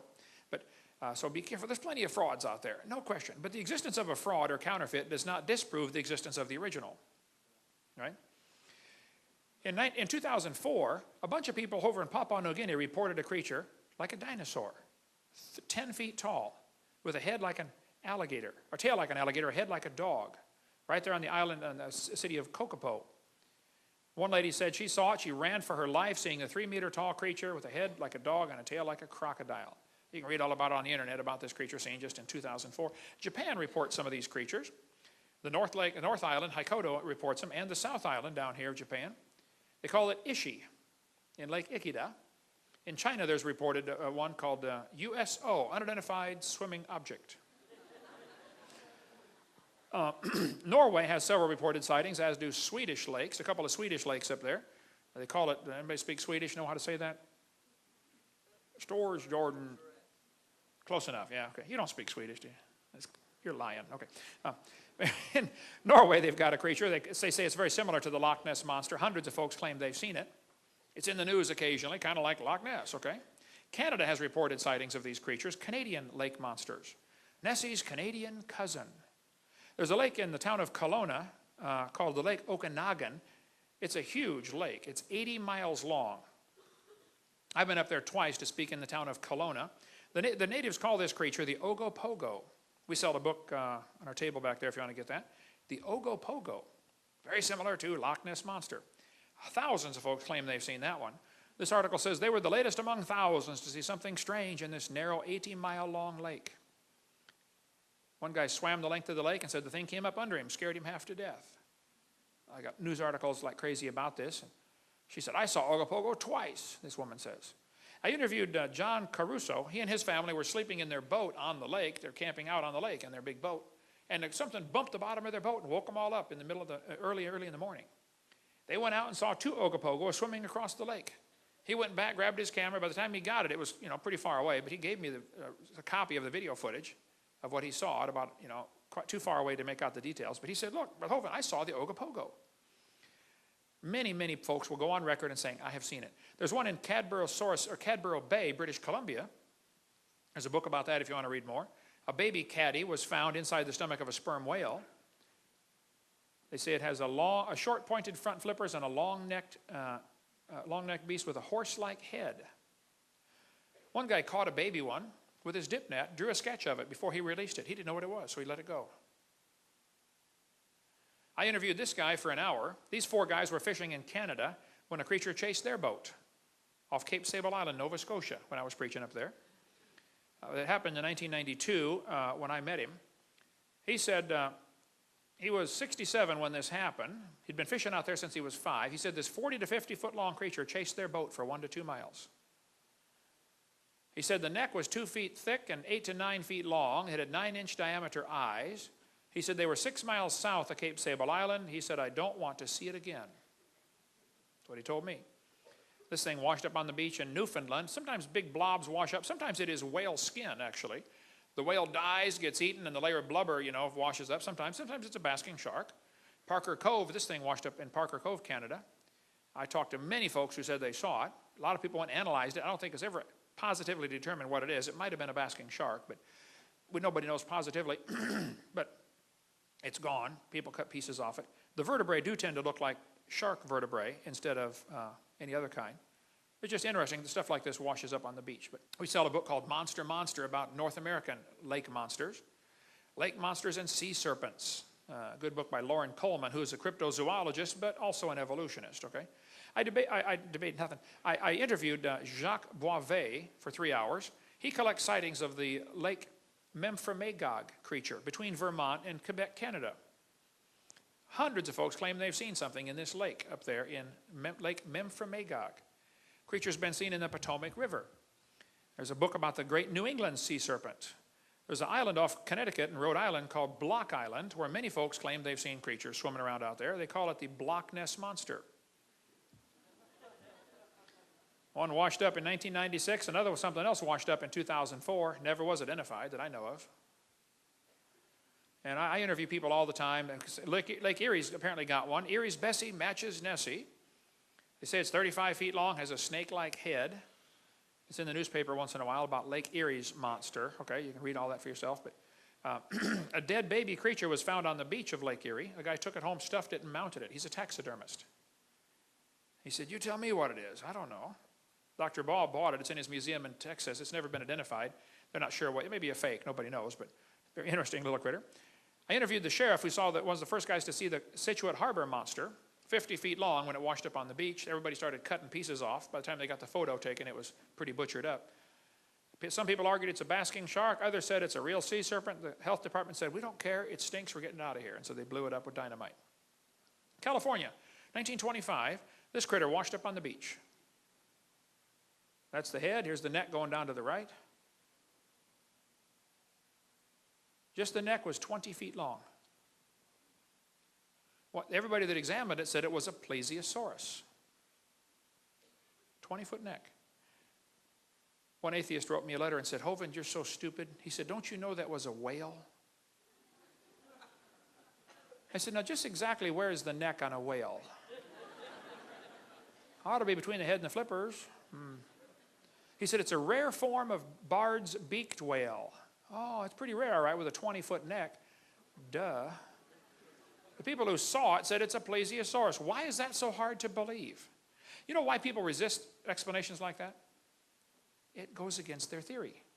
They like the evolution theory because it gives them freedom from God. That's why they like that theory. And we could spend all day on cryptozoology stuff. I have studied this for years and I've interviewed now 100 people that claim they've seen a living dinosaur. In New York, 1969, the harbor police chased something much bigger than a whale upriver. Never did catch it. Could have been a zeuglodon or a basilosaurus, I don't know. But the White River monster in Newport, Arkansas has been reported many times. Up until 1973, it apparently disappeared. Arkansas Senate passed a resolution that said it's unlawful to molest, kill, or trample the White River monster. Off the coast of Jupiter, Florida, something's been seen similar to a dinosaur swimming in the ocean out there. You can read the articles for yourself. A lot of this stuff's on my website, Dr. Dino. You can read all about this. There's a lake between New York and Vermont called Lake Champlain, where many people claim they've seen the Lake Champlain monster. I interviewed Sandy that took this picture. I said, "Sandy, do you think you saw a dinosaur?" She said, "No, I know I saw a dinosaur." She and her husband and 2 kids watched it for 10 minutes. 58 people on the Ethan Allen, which capsized earlier a couple months ago, some people think they all ran to one side to see something and flipped the boat over. I don't know, maybe it's just too many Twinkies, but the captain on board back in 1898 said, if you think what I saw was a fish, it weighed 3,000 to 5,000 pounds. The Bible talks about the dragons of the waters. He shall slay the dragon that is in the sea. In Pensacola, where I live, 4 or 5 teenagers went scuba diving back in 1962. One survived the trip. Here's what he said. They were going out to the sunken ship in the Pensacola harbor called the Massachusetts, and here's what he said. I've got tons of stuff on this. He said, "We were in an Air Force rescue raft bound for a sunken ship a few miles off the coast. Midway out, we were caught in a storm and dragged out to sea. When the storm cleared, we were in a dense fog. We began to hear strange noises like the splashing of a porpoise and a sickening odor like dead fish. The noise got closer to the raft, and I heard a loud hissing sound. Out in the fog, we saw what looked like a long pole about 10 feet high sticking up out of the water. On top was a bulb-like structure. It bent in the middle and went under. It appeared several more times, getting closer to the raft. The silence was broken once again by something out of the fog. I can only describe it as a high-pitched whine. We panicked. All 5 of us put on our fins and went into the water. "Keep together and try for the ship," I yelled. After we got in the water, we got split up in the fog, and from behind I could hear the screams of my comrades, one by one. I got a closer look at the thing just before my last friend went under. The neck was about 12 feet long, brownish green and smooth looking. The head was like a sea turtle, except more elongated. The eyes were green with oval pupils. I don't know how long it was before I heard a scream. It lasted maybe half a minute. Then I heard Warren's call, "Hey, help me, it's got Brad. I've got to get out of here." His voice was cut off abruptly by a short cry. "Brad, Warren, hey, where is everybody?" I yelled back at the top of my lungs. Larry now swam with Eric and me. Warren and Brad were nowhere in sight. Right next to Eric, that telephone pole-like figure broke water. I could see the long neck and 2 small eyes. The mouth opened and it bent over. It dove on top of Eric, dragging him under. I screamed and began to swim past the ship. My insides were shaking uncontrollably. He drew a sketch of the thing that killed his friends. He said, "I finally made it to the top of the ship and stayed there most of the night. Next morning, I swam to shore, was found by the rescue unit." That's the sketch Brian McCleary drew of what he saw that killed his 4 friends. I was speaking in Fort Walton Beach, Florida one time, and Valerie Bill came to me and said, "Mr. Hovind, my stepson, Larry Bill, was one of the kids who was eaten. That story you are telling is correct." But the Pensacola News Journal said, after they interviewed him, they said, "This is a beach town. You know, people come here to go swimming. We're not going to report that your friends got eaten by a dinosaur. We're going to report that they drowned." So that's what the newspaper said. 4 teenagers drowned. Panama City, there's something seen there similar. Youth director at a Lutheran church told me his whole youth group was in the van and they saw a creature like that in Panama City Harbor. There have been many reports of dinosaurs still living. There could be some pterodactyls still alive. The natives call the animal the Kongomato. If you're in Congo, in Kenya they call it Batamzinga. Steve Romandi was on the Kenya Olympic running team. He called me and said, he was going to school in Louisiana. He said, "Mr. Hovind, I saw those creatures." He said, "We've got them in my village in Kenya." He said, "Their favorite food is decaying human flesh. They dig up graves and eat the bodies." They kept talking about the Kongomato. Well, we could cover dinosaurs still living for hours, but there have been lots of reports of pterodactyls still around. I get calls about this from people all the time, about pterodactyls being seen in Papua New Guinea or in Indonesia or in Venezuela. Wish we had time to cover all that, about all these pterodactyl sightings. Dave Wetzel went there and said, "Man, the natives kept talking about this flying ropin that glows in the dark over in Papua New Guinea." It lives on the island right there. So what's the point? You say, "Brother Hovind, who cares?" Yeah, I think there might be some dinosaurs still alive. And I think we have really been lied to about the dinosaurs. Now, I don't think there's many, and it's probably safe to go to the dorm, okay? Don't get excited and think, "Wow, we're going to get eaten by a dinosaur." No, it's not that way. The hallway will be clear tonight, I assure you, okay? But the Indians had a legend called the Thunderbird. They said a giant bird got hit by lightning. When they found it 3 days later, the buzzards had picked the bones clean, but they said the wingspan was 20 feet and had a bony bump on the back of its head. The Indian prayer sticks, to this day, have the head of a pterodactyl on them. Now, Henry Ford put an eagle on the taillight of his Thunderbird. It should have been a pterodactyl. You blew it, Henry. French explorers Jacques Marquette and Joliet stopped near what now is the town of St. Louis and reported they saw a big ugly bird painted on the cliff on the other side in Alton, Illinois. The Indians said, "Oh, that's a Piasaw bird. A great chief killed him years ago." They painted the picture up there for years. They finally put a big metal plaque. There's me down below it for scale. They took it down for fear the plaque would fall. I guess they just recently put it back up. I don't know. But if you go to Alton, Illinois, you'll see Piasaw, Piasaw Dairy Queen. It's pretty famous over there, whatever the Piasaw bird was. Okay. And we talk a lot about that. People say, "Brother Hovind, why do you speak about dinosaurs?" Well, for one thing, Satan's using them to teach his gospel. It's time Christians, put up a defense. Christians are confused where they fit in. They are a great evangelistic tool. Kids will gather around you like crazy when you get dinosaurs. He's the chief of the ways of God. Well, then God ought to get the glory. Now, the Bible also talks about Leviathan, but that's a whole other story. We'll cover Leviathan some other time. So basically, God made everything in 6 days. Dinosaurs lived with man. People have killed most of them. There could be a few still alive. And Christians need to quit worrying about dinosaurs and start using them for God's glory. We'll cover more on that in the next session. Well, this is Kent Hovind. It is August 31st, 1993. I'm sitting here at the Antique Quest in Winchester, New Hampshire, with Sandy Mancy. It's good to see you again, Sandy. I saw you back in '92. And Sandy is the one that saw Champ. Her picture appears on the cover of the book by Joseph Zarzinski. This took place. Why don't you tell us when it was and where you were and just a little bit about it? I was in Vermont, on the Vermont side, and my husband, we weren't married at the time, my fiance and my children, we were exploring the lake. I grew up in that area.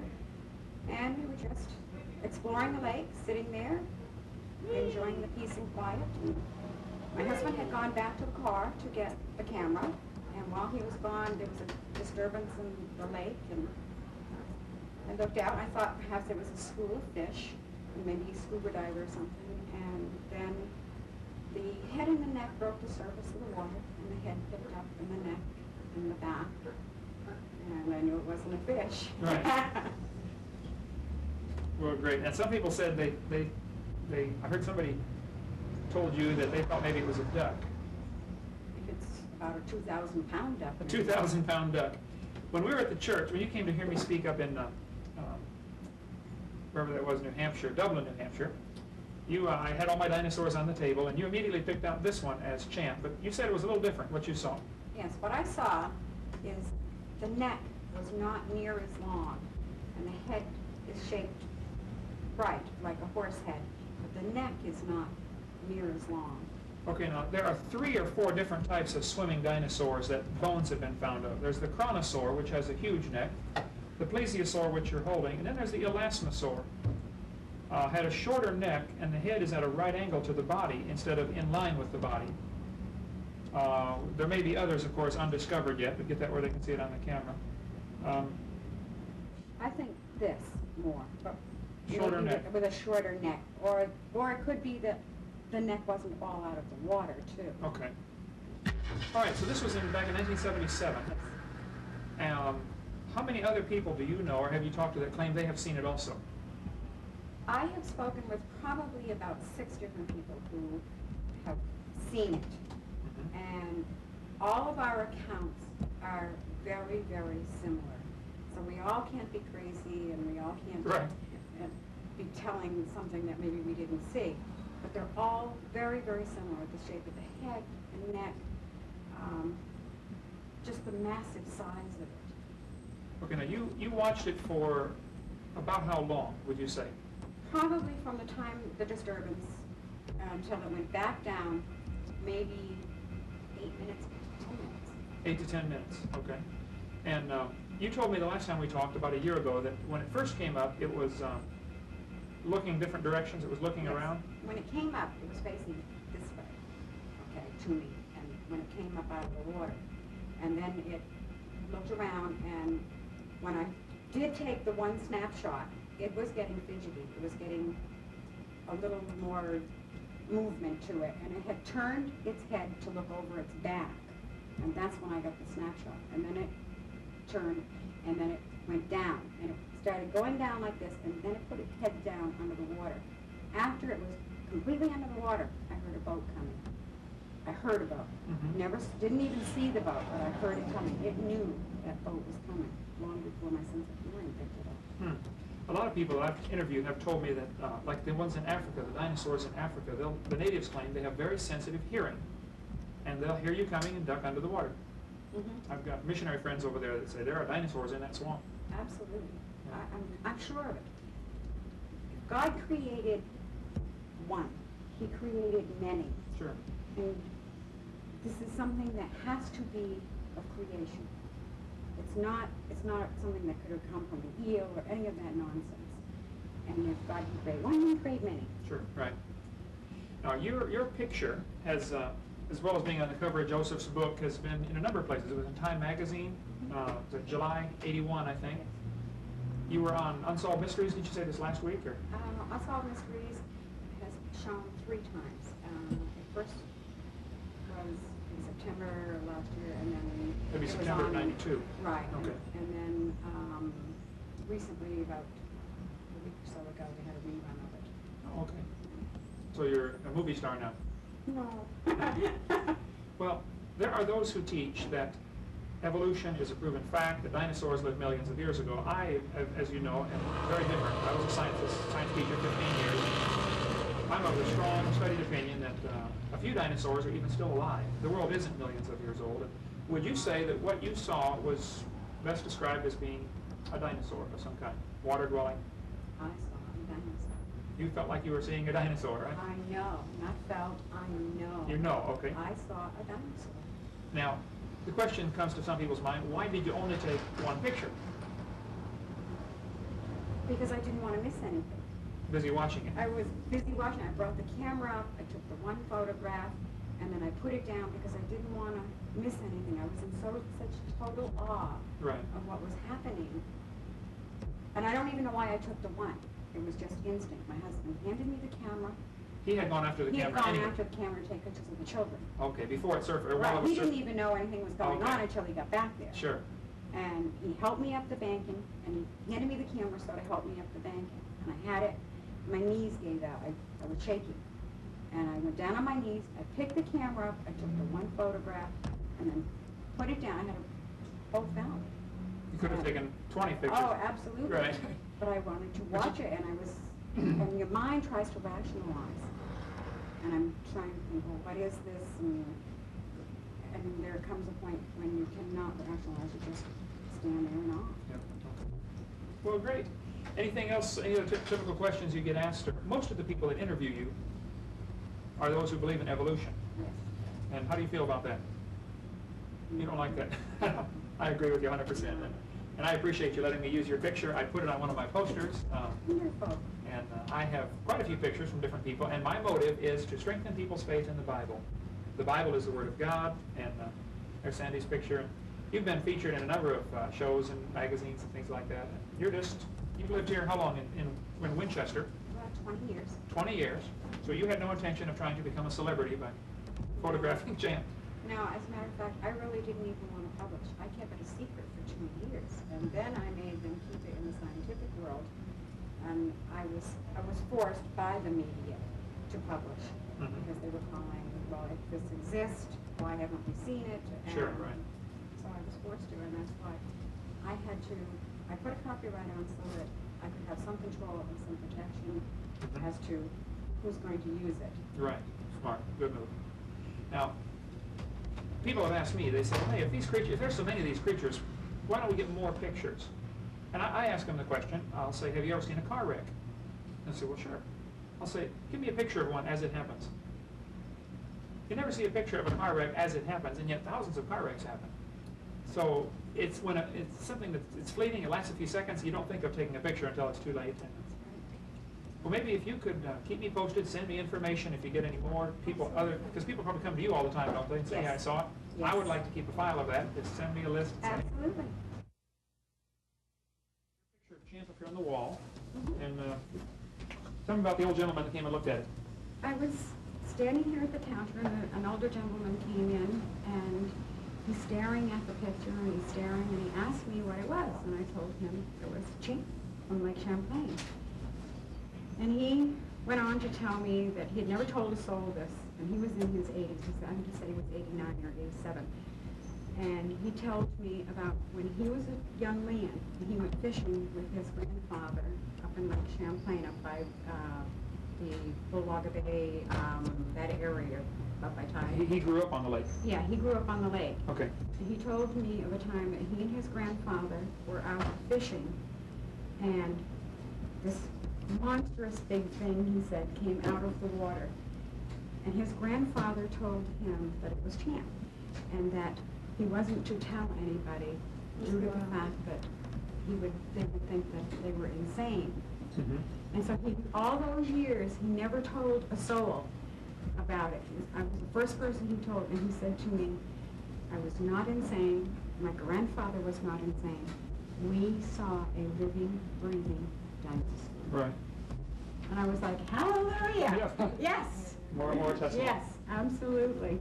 Now, other people have seen it, and they come to you and say, hey, you know. Yes, and I appreciate that because it gives me vindication. You know, Right. I'm not crazy. I'm not pre-fabbing that. This is what I saw. This is what they saw, and we all saw something. And what? Someday maybe the lake will give up her secret. Who knows? But let's not kill it. Don't kill it, no. Great. Well, thank you so much. You got customers here. We better let you go.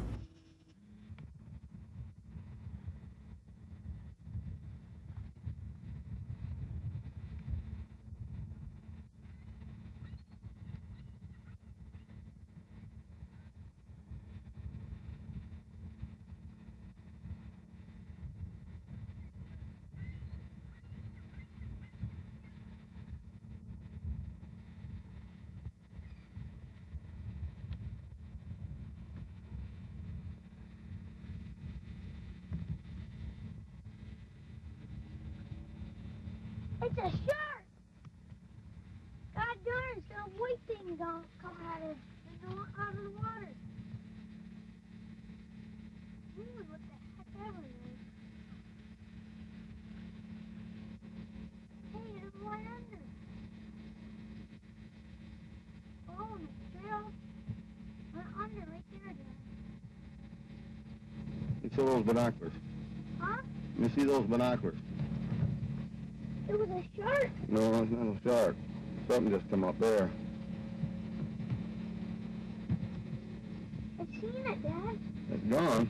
It went under. I think we just see Champ. What's Champ? Lake Champlain monster.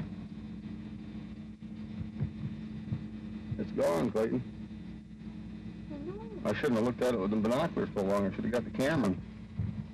Oh, it went under and swam away. It started way the heck out there. You know, that buoy, just past that buoy when that sailboat went by. I know. When I was looking at it with the binoculars, I thought it was just a log. It ran over, but it went right from that buoy all the way inland, went underneath right in there.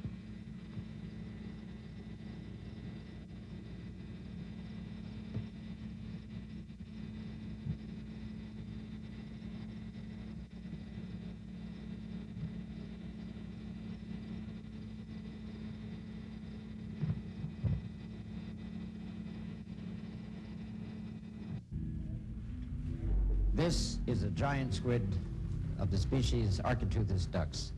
It came ashore on November the 22nd, 1979 in St. Brendan's on Collier's Island in Bonavista Bay, Newfoundland. It's an immature female. It is a small female, but it is a giant squid. I believe the giant squid reach an approximate maximum size of something like 150 feet. If this is 20 feet long, well then it's almost 8 times longer than this in overall length, and that's a big squid. In 1976, just 30 miles off the Lizard in Cornwall, 2 fishermen, George Vinnican and John Cox, also met a monster. Well, it went steaming 30 miles off, 25 to 30 miles off. Saw what I thought was an upturned boat on the horizon. So we went over to investigate. When we got closer, we could see it wasn't an upturned boat. It was something that, well, neither of us have seen before. So it was dark in color, and had sort of humps on the back. I should say it was, well, between 15 and 18 feet in length, and rising above the sea about 3 feet. It was a flat, calm day. There was no disturbance on the sea at all. When we got up closer, went a little closer, I came astern, to our amazement, up out the water about 3 feet from this body, head appeared out the water. And it was a, well, thing I've never seen before after about 40 years at sea. And it gradually sank in the water and disappeared. But after talking about it, the only thing we could explain it was very much like a prehistoric animal. Good morning and welcome to OV's Open Line program. I do believe that's what's going on in here this morning. Teresa, how are you? I'm fine, thank you. We're talking about the Ogopogo today. A lot of people in the area have seen it. The legend goes on for many years, and we'll be talking to some experts. I believe we've got Arlene Gall coming in. Arlene wrote a book on it. That's right. But we're going to go to the phone lines right now. Line 2, good morning. Hello there. Mr. Puglish. Yes, go ahead, sir. You want to know about Ogopogo? I certainly do. Yeah, okay. I had a taxi and I took a passenger to the hospital and then I was coming down Abbott Street. And I got far as about here. I looked at the lake. I was surprised. I seen this thing come out of the water. Well, it's like a horse's head with the kind of horns on it. Well, he was huge, you know, standing up there. Oh my, just like a, you know, like a big serpent. Then another fellow come behind me and he says, "What are you looking at?" He says, "I see no Ogopogo over there." And he says, Where? Over there. He says, I had the door open in the car and stepped out just a little bit and we slipped back in the water, see? And he says, "Gee, look at the big waves there." And all we can see is big waves going down there to Fred's place where he had the boat rental. And they disappeared, see? And then I got all excited. I got in the car and I pulled to the willow end. And I told the people, I says, they were having breakfast, "I just seen Ogopogo." And they says, "What the heck you been drinking, eh?" Line 4, go ahead, please. Hello, John. How are you? I'm not too bad. Good. Are you going to give me your name? No, I'm not. Okay. Tell me about I saw Ogopogo off of Sarson's about 4 years ago. Okay, you don't want to give your name on the air. No, I don't. You've told some people, obviously. Yes. Are you afraid that they might think you're a little bit of a... Well, I had some strange phone calls. And I get them every day. That's what they pay me for. Well, I don't get paid for them, so I don't really want any more, thank you. We were up on the beach having a picnic, and my daughter was on the swings when I saw this creature underneath the wharf there. And when I turned around and saw it and realized that it was the legendary Ogopogo, I just freaked out. I grabbed the baby and ran down to the beach, and I guess I yelled over and over, "That's him." She was screaming like anything. She just couldn't believe it. Her face was red and was fishing or whatever it was doing, and it was there for quite some time. Then it straightened out and went along those poles, and as it traveled along, just the 3 humps were showing, and they were from one of those end of those poles to the other in the space. The 3 humps were. It traveled along the beach till about the corner over there, and then it turned and went straight across the lake.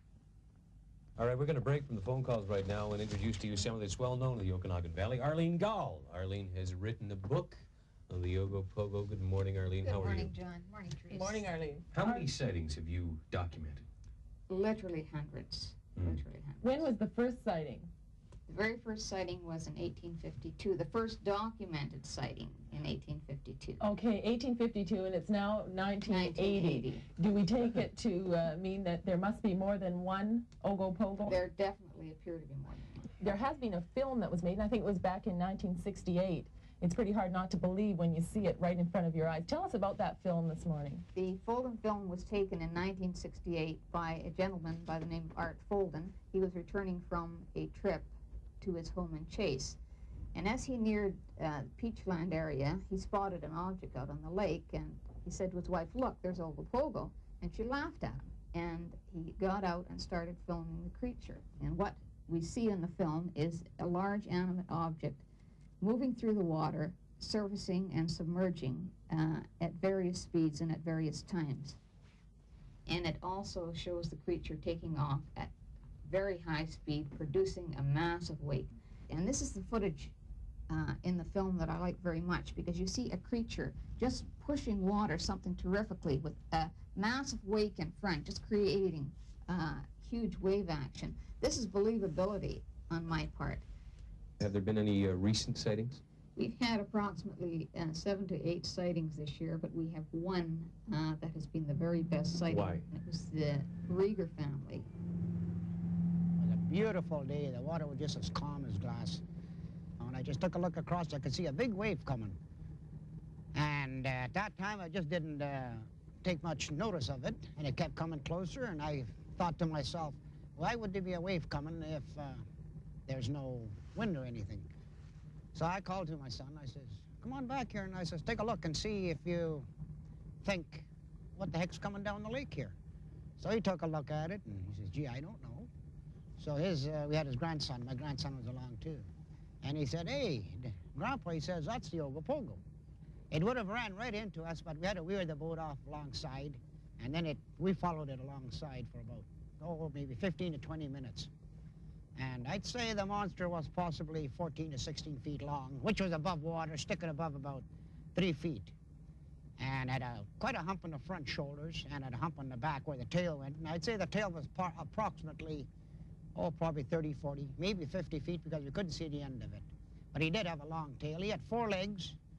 And I'd say the monster weighed approximately maybe 30 ton. And his head in the front was moving from side to side.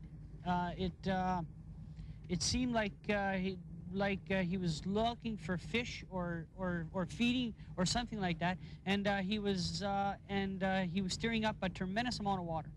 If I would have never seen it, I would have never believed it. And actually, I don't care if anybody believes me or not, but I've seen this animal, and I know it's here, and I know it's a tremendous-sized animal.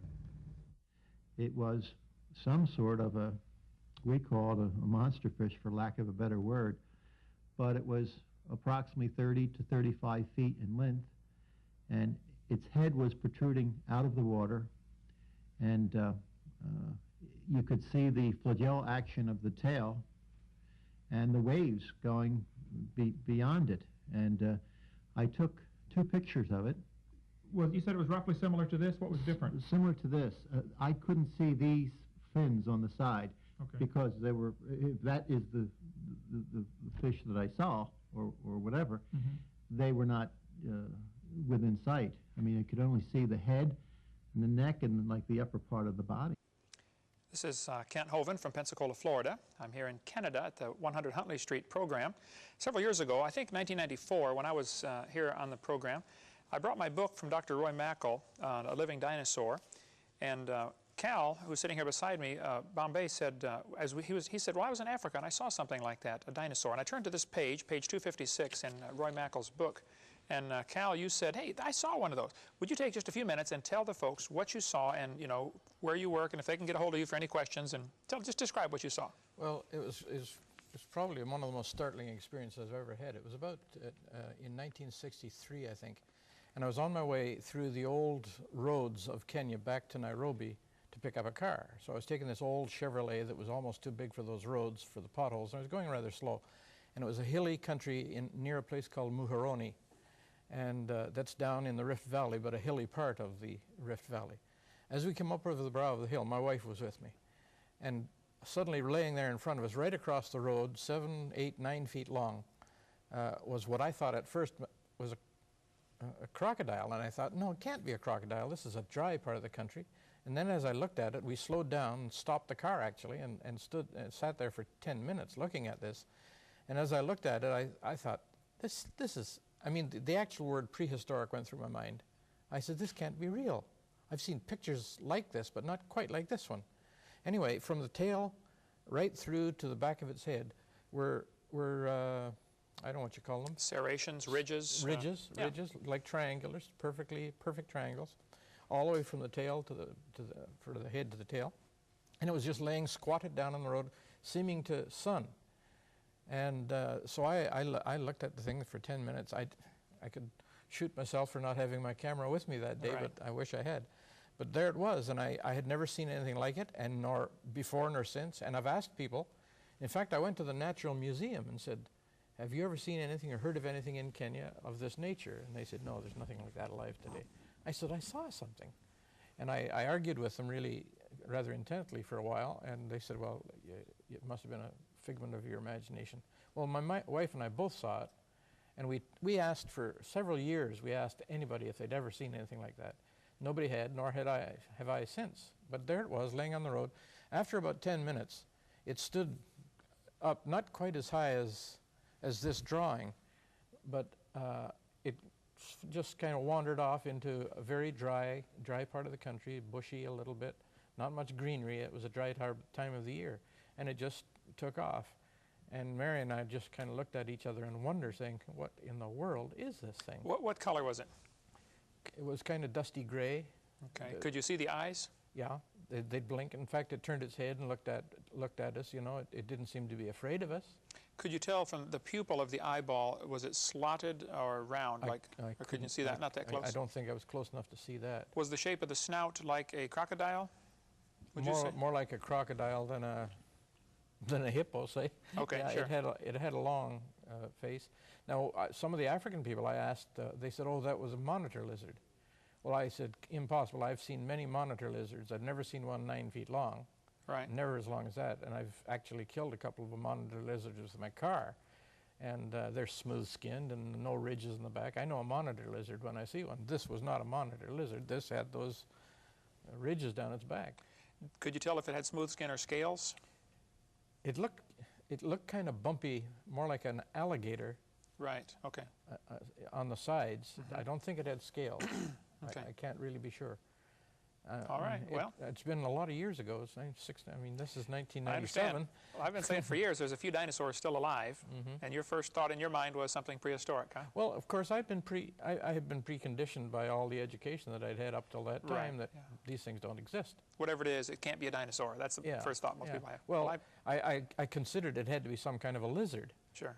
And because, you know, you have lizards from this size, of the little gecko lizards, right up to monitor lizards. All right, now you work here at 100 Huntley Street, and what's the phone number here? So if they have any questions, they can call and ask for Cal Bombay. My phone number is area code 905-335-7100, extension 3206. All right, well, call them up if you don't believe it.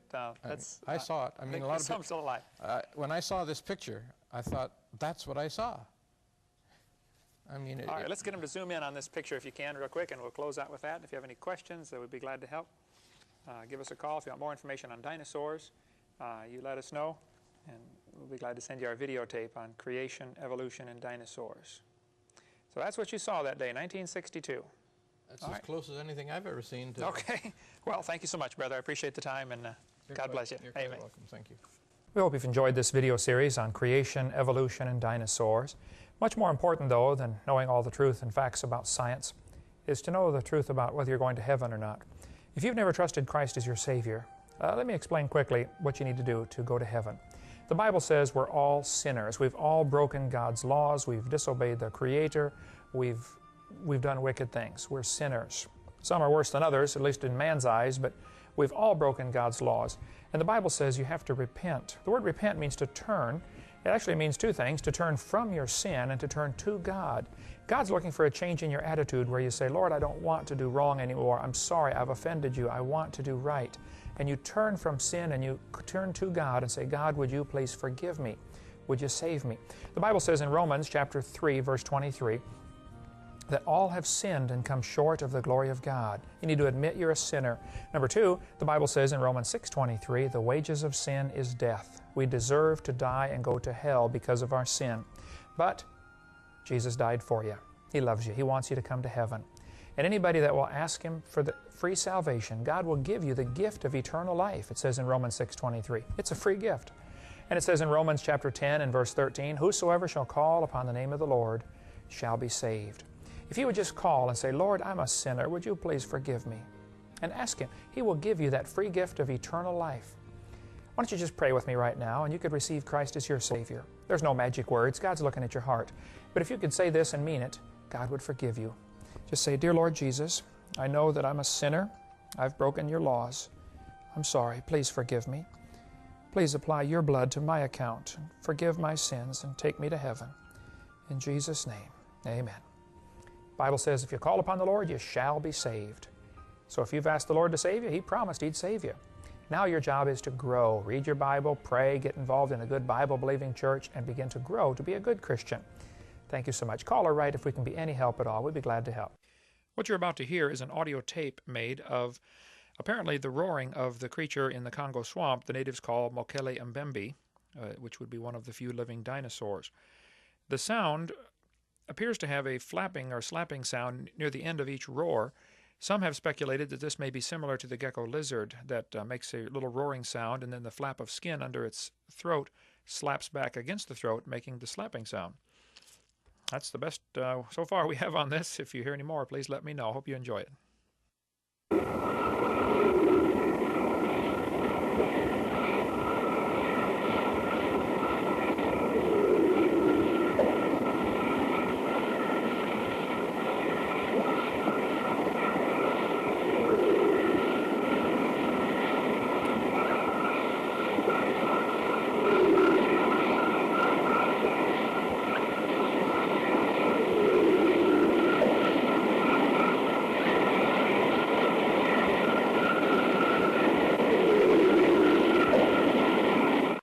For more information on the Ministry of Creation Science Evangelism, write us at Creation Science Evangelism, P.O. Box 37338, Pensacola, Florida 32526, USA, or call us at 850-479-3466. That's 850-479-DINO.